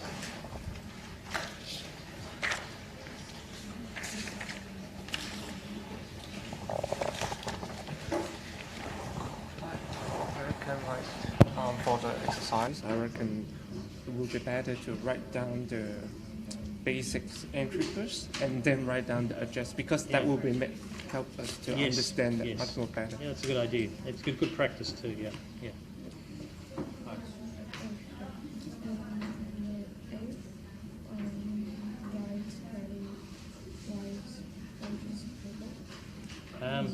Because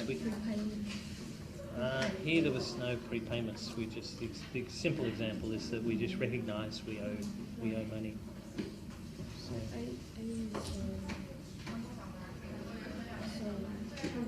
expense. In A? It's a prepaid expense. No, there's no It's prepaid a expense. it's a accrued Accrued expense. expense. Yeah.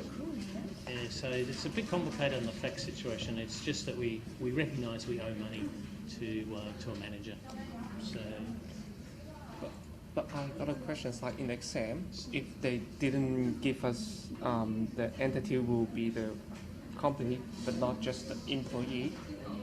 You know, like Yeah. because you got two different sides. So normally, yeah, we're looking from the perspective of the business, so it'll usually be the entity. okay.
Okay. On the scorecard.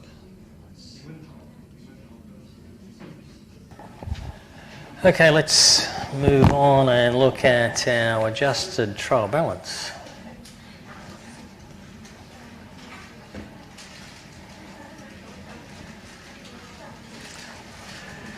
So we've just done all our adjusting journal entries, and now what do we do? What happens next? Well, we're in a position to update all our accounting information with all the adjusting entries. Of course, adjust the income and expense accounts, and also some of the asset and liability accounts. So we'll have changes in our closing balances of our accounts. And then we'll be able to produce financial statements then. And of course, last week we recognised that assets always equals liabilities plus equity, and debits always equal credits. So using the adjusting entries, we should still have our debits equaling all our credits after that. And so we'll be in a position to do our adjusted trial balance, and then we can produce our financial statements. So here, after 3 weeks, we're now ready to produce financial statements. So you've actually come a long way in the first 3 weeks. We can produce. So this is what an adjusted trial balance could look like.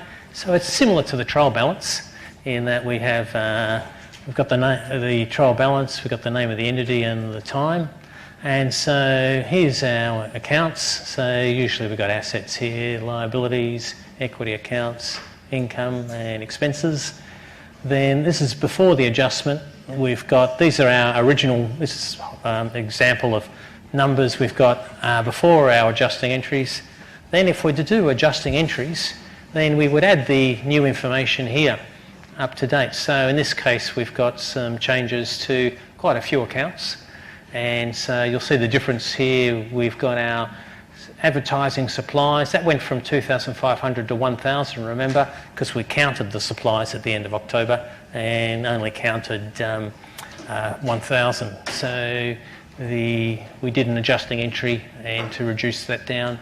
Here we've got some revenue receivable we've included. We've got what have we got? We've got some office equipment. No, prepaid insurance here. We've done 1 month of used up 1 month. Then we've got other we've got changes to this is the accumulated depreciation. We've got some interest payable changes there. So basically we just, the 2 extra columns, update all the numbers after the trial balance, including all the new items, including all those journal entries that we've done. And so we're going to get, of course, different subtotals. So all our debits and credits, they're all going to equal each other, but we'll have different amounts, and usually increased amounts, of course, because the effect of our adjusting entries is we add increased new numbers.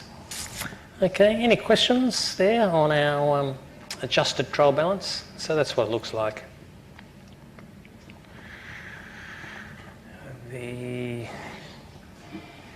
And so what we can do now from that adjusted trial balance is that we can produce our statement of profit and loss, and then we also our statement of financial position using the updated closing balances of all our accounts. And one thing we'll do, so generally when we're preparing financial statements, it's usually a little bit easier to do the income statement first. So because what we explained last week is when we work out our net profit or loss, we will then transfer the profit or loss into retained earnings and update that balance in our balance sheet of retained earnings. So when we've got a trial balance, then what we do is we'll work out the income statement first. That enables us to calculate the net profit or loss, and then we adjust the retained earnings account in our equity section of our balance sheet. So we'll usually do it in that order. So let's have a look at what it might look like. So this is the adjusted trial balance. So the first thing we do here is in red. So we'll transfer all these adjusted trial balance numbers into the statement of profit or loss. So basically we just take the information from the adjusted trial balance and put it in the income statement. So the red items here are the income accounts and the expense items. And then by convention, we have the revenues or income at the top, and then we have the expenses there. So these numbers are all the same. They're just transferred across. And we've got just a couple of subtotals here. So sometimes these are indented or there's a new column, so here we've just got the two columns. We've got the revenues on the right and the expenses on the left. And we've got subtotals here. So total revenues 10,600, total expenses 7,740, and gives us a profit there of $2,860. Then once we've worked out our profit or loss, then we can update the retained earnings. So as we mentioned last week, our retained earnings here has an opening number. So in this case, this is a new business that it had a zero balance. So we add the profit. If it was an existing business, we'd have the current balance of retained earnings and we add the profit to it or subtract the loss. In this case, we add the profit. And we've got an example here where some dividends have been paid of $500. So just as an example here, we've paid dividends. And so we have a change in retained earnings of $2,360. Okay, so that's just, we transfer the total net profit or loss into retained earnings and update retained earnings.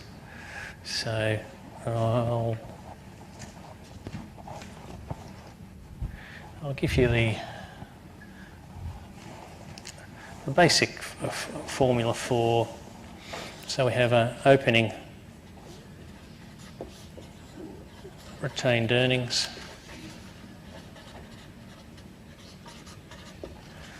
as we add profit, or we'd subtract the loss. Then we deduct dividends. Then we have, this is a simplified example, so closing retained earnings. So most examples we'll see in the textbook and tutorial examples have that sort of simplified formula there. So that's basically what we do to update retained earnings. And so this is the existing balance at the beginning of the period, and then we end up with a closing balance, and that will be the balance that goes into our balance sheet or statement of financial position.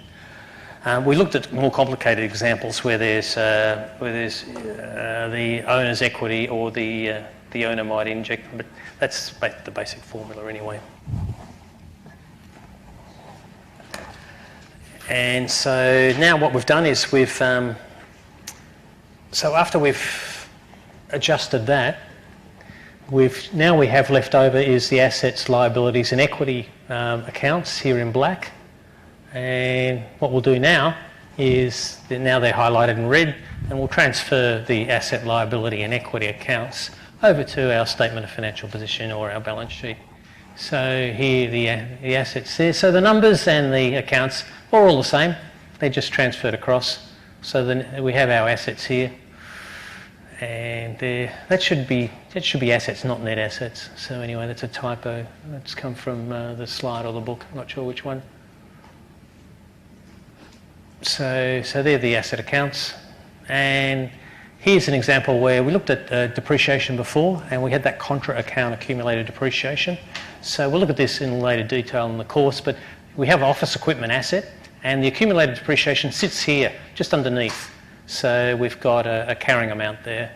So that's the original cost, and that's the accumulated depreciation, which is a contra account, has a natural credit balance and gives us a carrying balance there. And then we have total assets. And the liabilities are just also transferred across. Liabilities here, we got accounts payable, interest payable, revenue received in advance and salaries payable, and a bank loan. So we've got those 5 accounts. The accounts and the numbers are all transferred across. They're total liabilities. That gives us a subtotal of net assets, assets minus liabilities. And then the final is we've got our share capital account, 10,000, that gets transferred across, and we update retained earnings. So we calculated retained earnings here, updated it there, and then that's the new retained earnings number there. And so that's total equity there. Okay, any questions on that?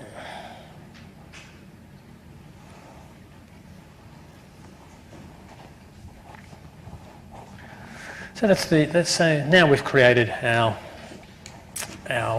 balance sheet, statement of financial position, and we've created the income statement from our adjusted trial balance. So now you can go out and do the whole process, starting with identifying the transactions and events, and you can go all the way now to produce your own financial statements for any business, anywhere, anytime, okay? All right, so now what we're going to do is we've still got a little bit more work to do to tidy up our accounting at the end of the financial period. And what we'll do is now we'll look at what's called closing entries. These are also journal entries, and they're closing entries. They're also done at the end of the financial period. So we're focusing again at the very end of the financial period, and we'll do the closing entries. So the background to this is that generally we have two types of accounts. We've got temporary accounts and permanent accounts. So I'll start with the permanent accounts. So permanent accounts are assets, liabilities and equity.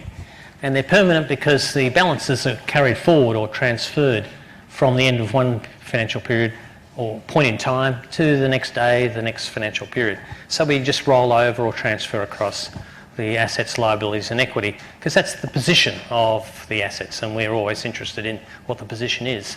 They're permanent accounts. In contrast to that, the income statement accounts, income and expenses, are temporary accounts, and they're always reduced to zero. And the reason for that is we're measuring performance in the income statement. So the best way to measure performance is to start at zero. So income starts at zero, expenses are all zero, and then at the end of the period we have total income, total expenses, and net profit or loss. So we need to do some accounting to reduce all the temporary accounts to zero. And we do that using what are these closing journal entries. So, okay, any questions about that? Let's have a look at the accounting now for the closing entries. So there's basically three steps. There's two steps there, and two steps we do at first is we take a temporary, a new account called an income summary account, and then what we do is we basically, it's fairly mechanical, but it takes a little bit of practice in that we reduce all our income accounts to zero, and we reduce all our expense accounts to zero, and then we use this temporary account, an income summary account, and we use debits and credits. And what we do is that we transfer the net difference between our income and expenses into retained earnings. So I talked about we transfer the profit or loss into retained earnings. Now we'll do that just using debits and credits, and that's the final step of this. Using debits and credits, we update retained earnings, and we'll also, if necessary, we'll also close off dividends. So let's have a look at here's an overview of this. So what we have is basically here we start with expenses. So expenses have a natural debit balance. So to reduce them to zero, we credit all the expenses, but using the same amount. So using the same total to end up with zero. So we credit all our expenses, and similarly with income and revenues, they have a natural credit balance. So we debit all the income and all the expense, all the revenues and all the income down to zero. So we just use journal entries, reducing it down to zero. And we're using this income summary as the method to do this. So here for expenses, we have a balance, so we'll credit that and then debit income summary, and then we debit the revenues, and we're using this income summary. And then what we do is we transfer the balance of the income summary into retained earnings to update retained earnings. And if necessary, we have to close off dividends as well. So that's just a flow chart. We'll look at the journal entries now to see how exactly we do that. So, okay, no, we're going to actually get to a lecture exercise. So we'll do this as a lecture exercise. So it's a good idea. Let's get to the lecture exercise. So let's have a look at lecture exercise 2. which is a long exercise, but is actually the answer's not so involved. So what we've got here is we've just got a trial balance, so we'll assume it's an adjusted trial balance, and we're going to do the closing journal entry. So basically here's a trial balance. We've got asset accounts here. And we've got here's a contra account and asset accounts. So here's the liability accounts. And we've got a liability here, we've got equity. Now, in bold here are the revenue accounts and expense accounts. So what we're going to do is we're going to close the revenue accounts and the expense accounts. So the good news is we don't have to do anything with the asset, liability and equity accounts. We reduce to zero the revenue and expense accounts. So let's have a look at that. So let's do the journal entries for that.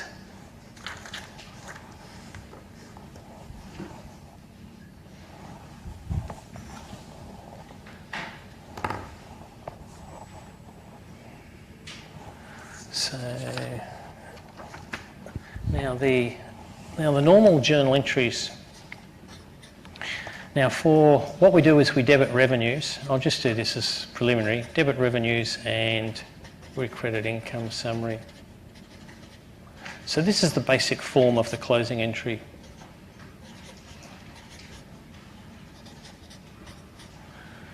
So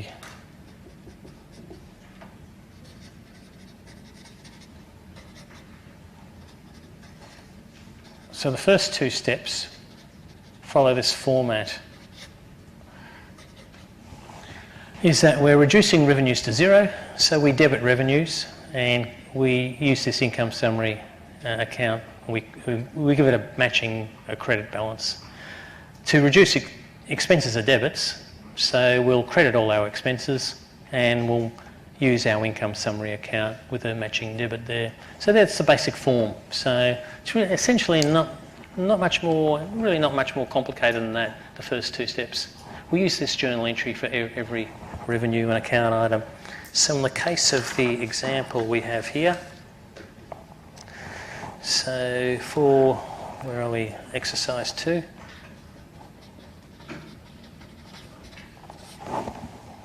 So for exercise 2, we've got, we debit income summary. So the answer is we have a total of $9,012. And then we credit a series, all our expenses which appear in the table there. So in case we've got salary expense, what's 2,790. We've got commission expense.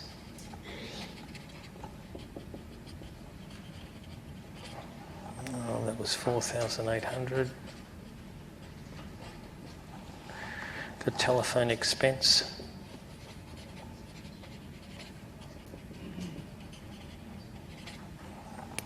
That's 72.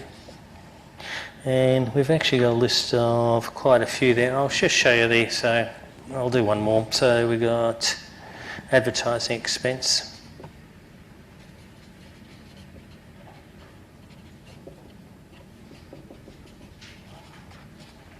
$120. So we're basically just reducing all those expenses to zero, and we're using the income summary account. So the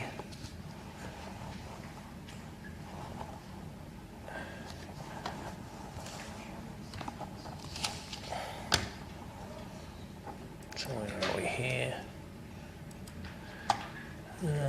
There's our problem. So here's the first part of the answer. That's a bit hard to see. Let's have a look. So actually that's just the problem there. I'll see if I can zoom. So this is the problem there. Oh, sorry.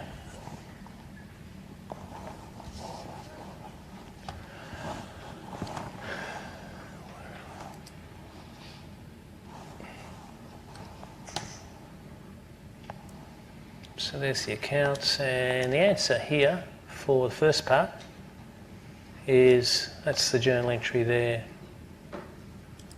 So I started writing it out. So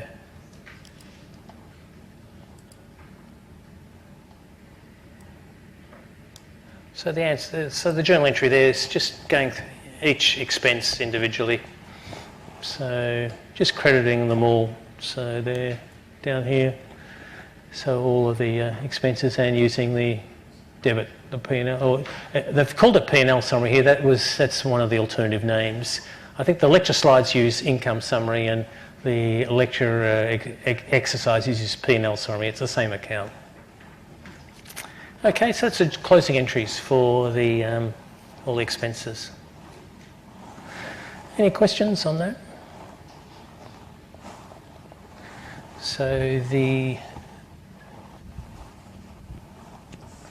So for closing off the revenues, I'll use the income summary account and we'll debit the revenues using that format. So the answer here is there. So we're debiting revenues. So because we're closing revenues have a natural credit balance. So we debit the revenues and we add them up and we balance it with a income summary or P&L summary credit account. So we credit P&L summary, debit service fee revenue, debit appraisal revenue, and debit commission revenue. Okay, so we do exactly the same process in reverse. So we're debiting revenues and crediting the P&L summary.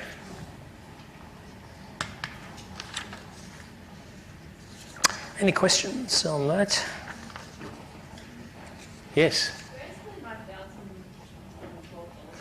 That should be in the table above. So let's have a look at the question 9,600. So where are we? Here's 9,600. So it's really a process of just taking the numbers.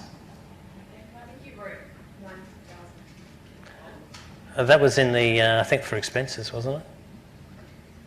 So I wrote, see, 9,012 is the total of the expenses. So, and that was the total of the expenses, 9,012. Now, when we come to closing off the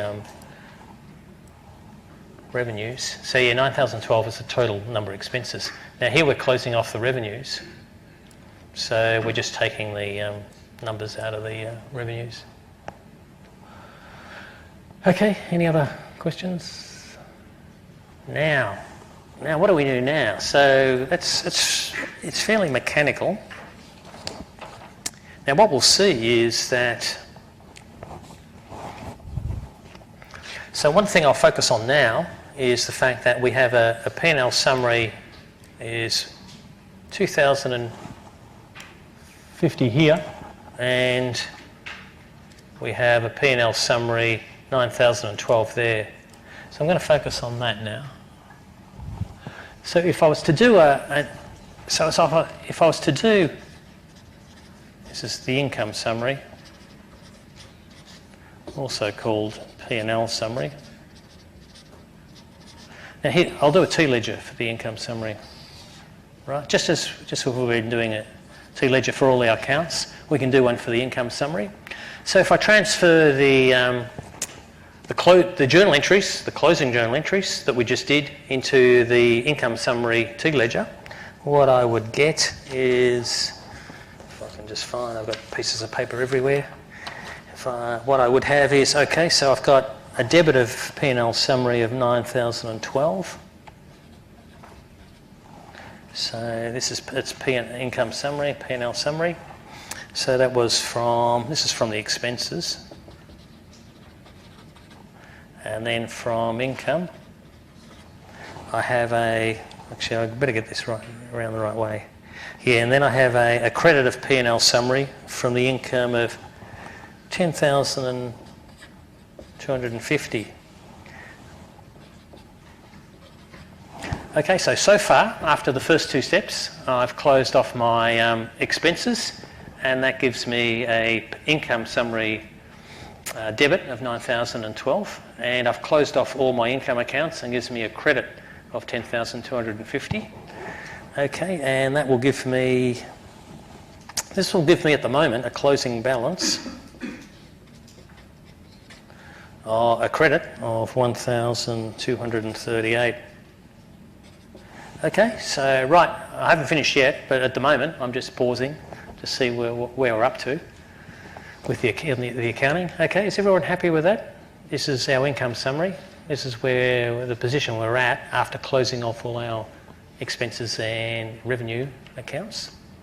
Now, what we're going to do is we're going to transfer this balance into retained earnings using debits and credits, as we said before. So what I have to do is I have to end up with a closing balance of 0, because I'm going to reduce my income summary to 0 too, because the income summary account I use as a method to close off my expenses and my revenues, but it's not really any good to me, any use to me after that. So, and I don't want to keep it as a permanent account. It's another temporary account. So I'm going to reduce it to 0. So I reduce it to 0 by adding in another, on this side, 1,238. And that will give me a closing balance of 0 here. And so the difference between the debits and credits is I add another debit or another credit depending on the respective balances, and this will go into retained earnings.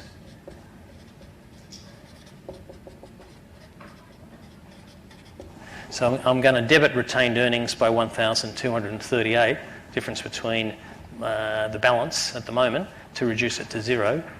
And so the journal entry for that will be, I'll be debiting income summary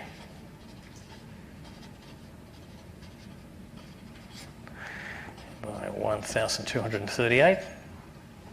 And as I said before, it goes into retained earnings.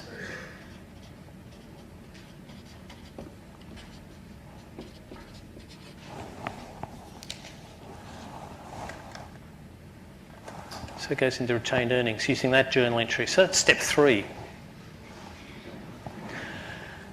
And so we'll remember that retained earnings is an equity account. It has a normal or natural credit balance.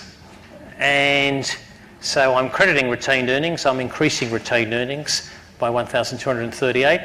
And basically I do that because my income was higher than my expenses. So it's magic, if you like, using debits and credits, is that the effect of transferring this balance from the effect of transferring it is for profitable operations where income is higher than expenses, I end up crediting retained earnings and increasing that by the amount.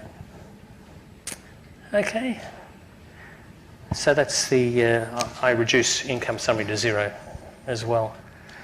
Any questions on that? Let's have a look at the slides. So I've got to go back to the slides. So I think the answers should be here as well. So here's the journal entry which I've just done on the overheads. So I transfer the balance of retained earning of the P&L summary into retained earnings, or retained profits is called here. Okay, so that was a slide. Okay, any questions about our closing entries?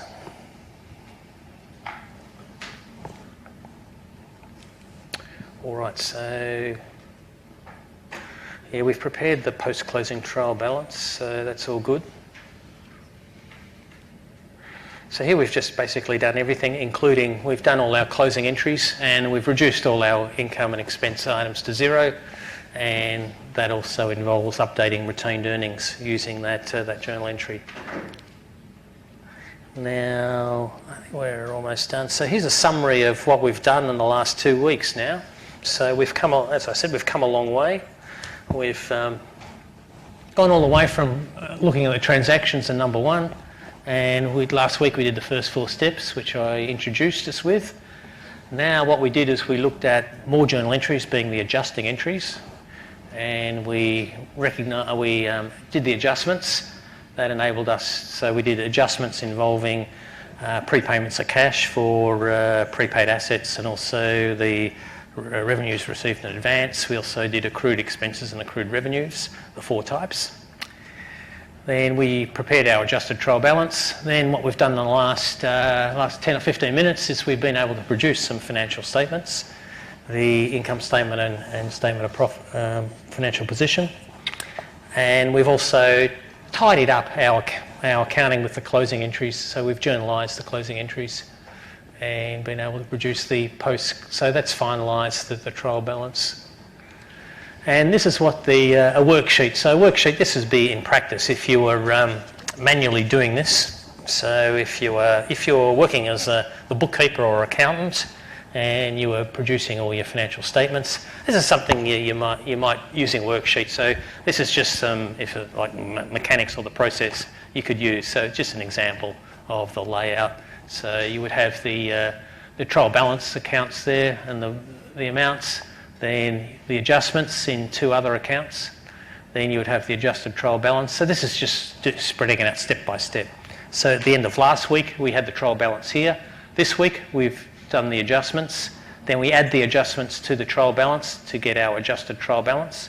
So we update those columns there. Then we just transfer these numbers here firstly into our income statement. We calculate the profit or loss and then update retained earnings. And then lastly, we produce our balance sheet or statement of financial position there. Any questions on our worksheet there? So this is what you would do if you were manually doing everything, writing out the journal entries, updating ledgers and producing the trial balance and the adjusting entries. As I might have mentioned last week, the good news is if when in practice or when you go out and work, you can use software that will do all this for you. So what the software does require are the journal entries, because there's no substitute. You need the input, the information, and then using software you can press a few buttons and it will produce the financial statements for you, and more just using the software will do that for you. So, but of course it's important to be able to understand how we get there by what we've been looking at the last 2 weeks, because without understanding it, it's going to be very difficult to understand not only how you produce the information, but how you might correct it and how you might adjust it as well. Okay, that's it for the new material. So next week what we'll look at is retailing or merchandising firms. We've got another 10 minutes here, so that's it for all the new material. I've also got some multiple choice questions I can run through with you. All I have is the questions and the answers, so I can do that for the final 10 minutes. So I'll do that next. You're welcome to leave, of course. Otherwise, what I'll do for the next 10 minutes is run through some multiple choice questions. So all I've been given by Acct is the questions and the answers, so I can just run through and we can do a quick review of some of the ideas if you want to stay behind. So I'll give, for those that want to leave, I'll give you a minute to get up and go, and then I'll, after a quick break, I'll run through some multiple choice questions.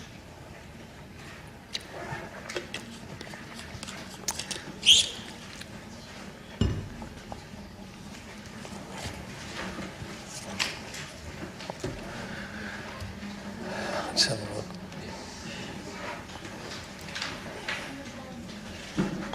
Well, I've got a question in the meantime. Sure. It's really weird when we move here, then it becomes credit. No, it's not really credit, it's just a balance. Just a balance. It's just a balance, so yeah. It's not a credit. In the balance sheet, there is no debit and credit. No. Okay. No. Thank you.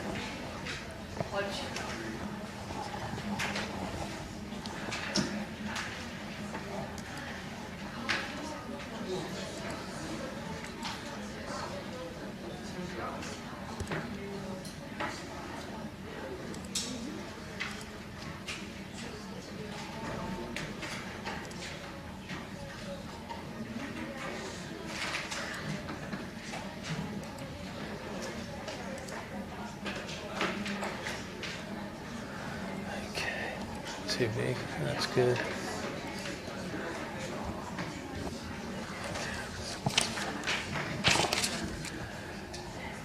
Okay, let's have a look at some multiple choice questions.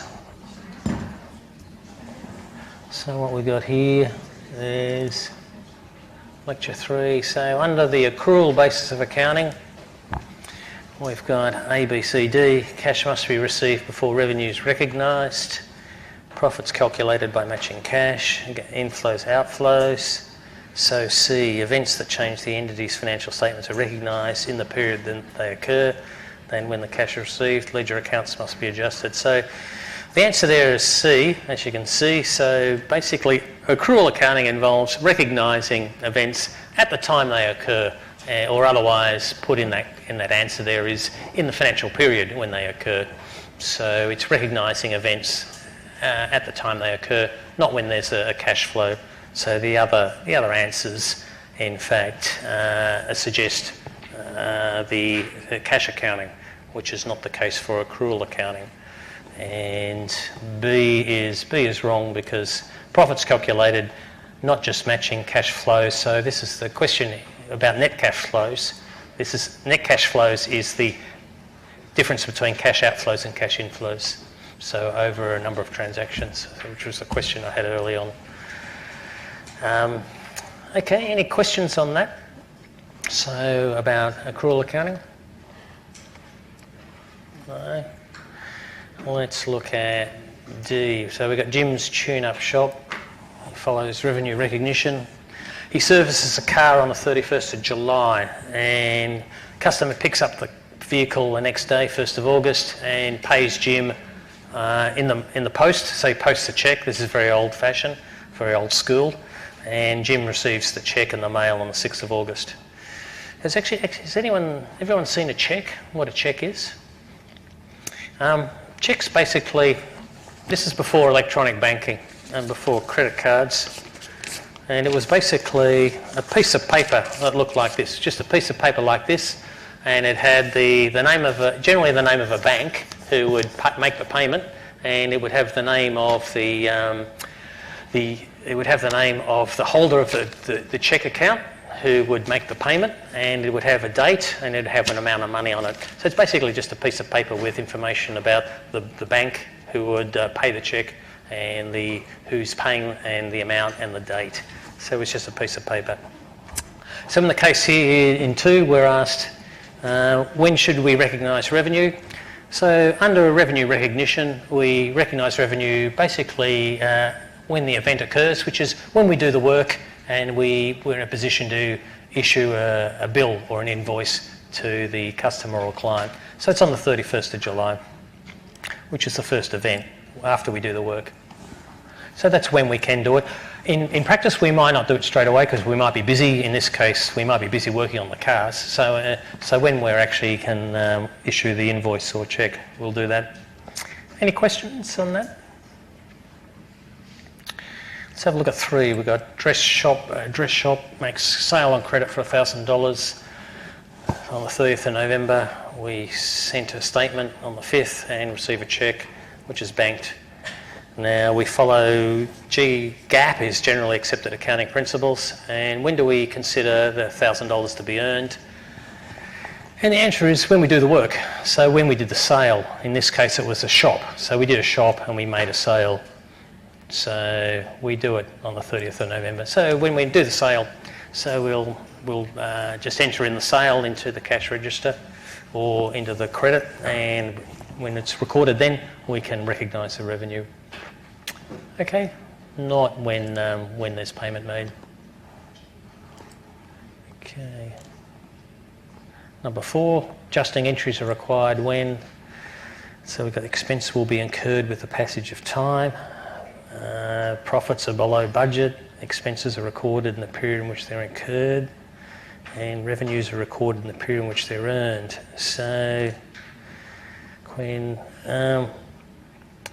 so this is actually a fairly tricky question. So you could think C and D both look okay.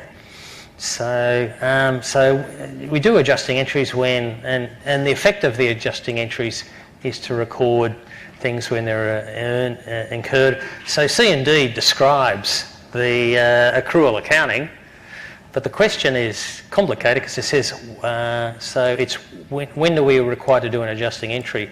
And so the answer is here, expense will be incurred with the passage of time. So this is actually a pretty complicated question.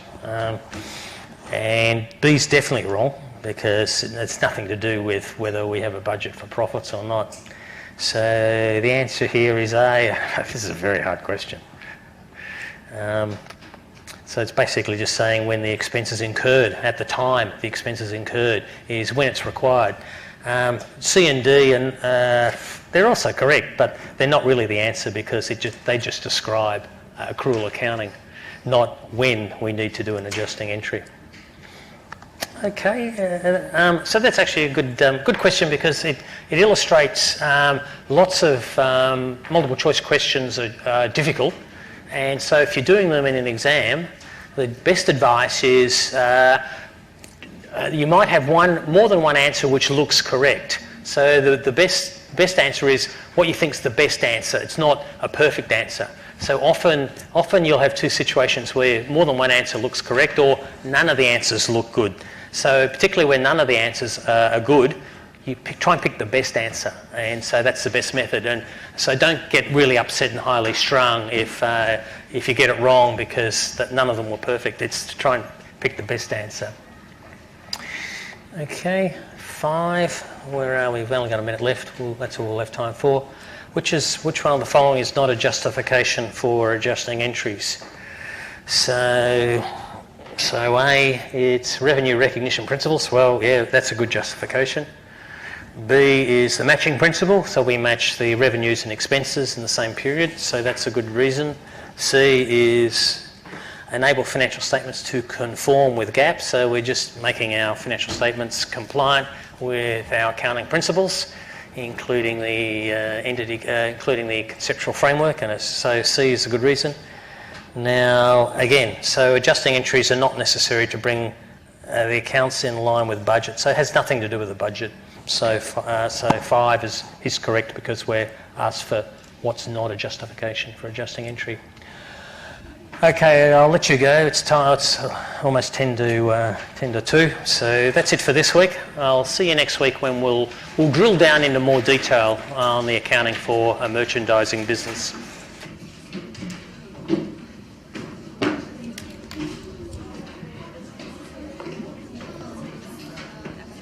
Should be on the blackboard.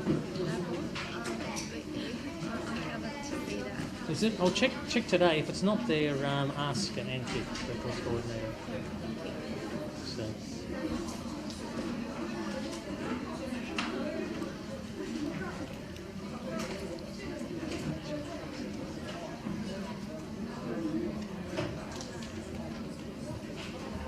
So, I already don't know. Yeah. So, Just think of. it already happened, right?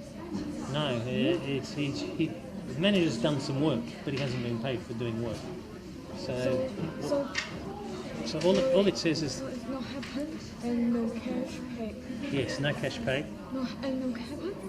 It's happened because he's done some work, and he's owed a bonus. Yeah. Yeah. So. It's an expense and a liability. But the census has not yet been recorded. Not being recorded mean we haven't done the accounting. That's all. Yeah. We haven't done the accounting, so we do a journal entry to record the money that we owe the manager. Well, It's the same as a salary expense. When we owe money to it's the same as a simple salary expense when we owe money. We have to record the. I don't send this way. So it's similar to that example. It's different, slightly different situation.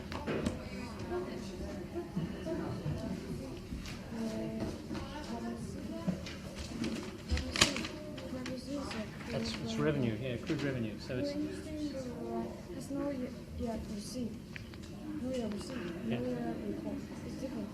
yeah, it's different. So it just means In both cases, we haven't done the accounting for it. So if the sentence says has not yet been received or paid. Yeah. Could be saying, yeah. Sorry, sir. I'm confused with this. So you mean the closing balance should create debit in? Yes. Where is dividends? So? Where is the dividends? Well, dividends is another account. So here dividends are closed off as part of it's in it. Oh, I skipped that. But anyway, so I kept it simple. All I've done is close the revenue. I assume there was no dividend payment. No dividends. Well, it's closed off with expenses, I think. So it'll be closed off because dividends is debit, so it'll be closed off with dividends. So it should be closed off as part of the closing off expenses.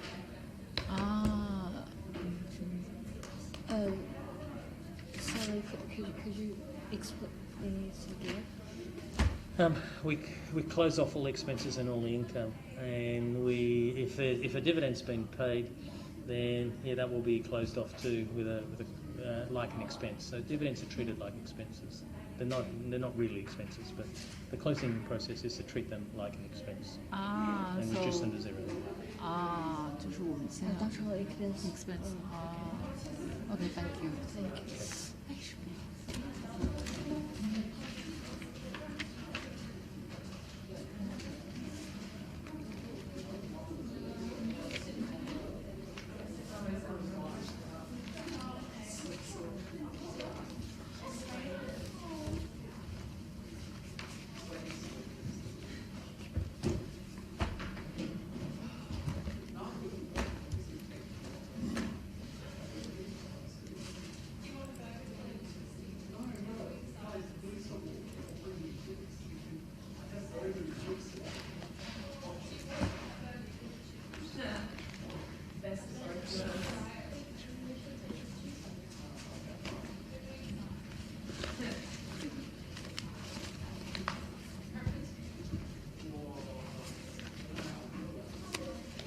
Right.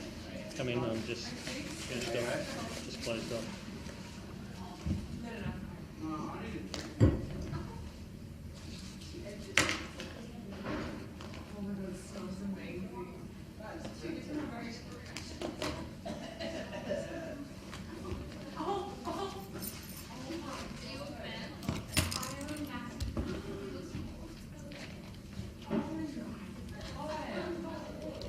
Where are they from?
is modest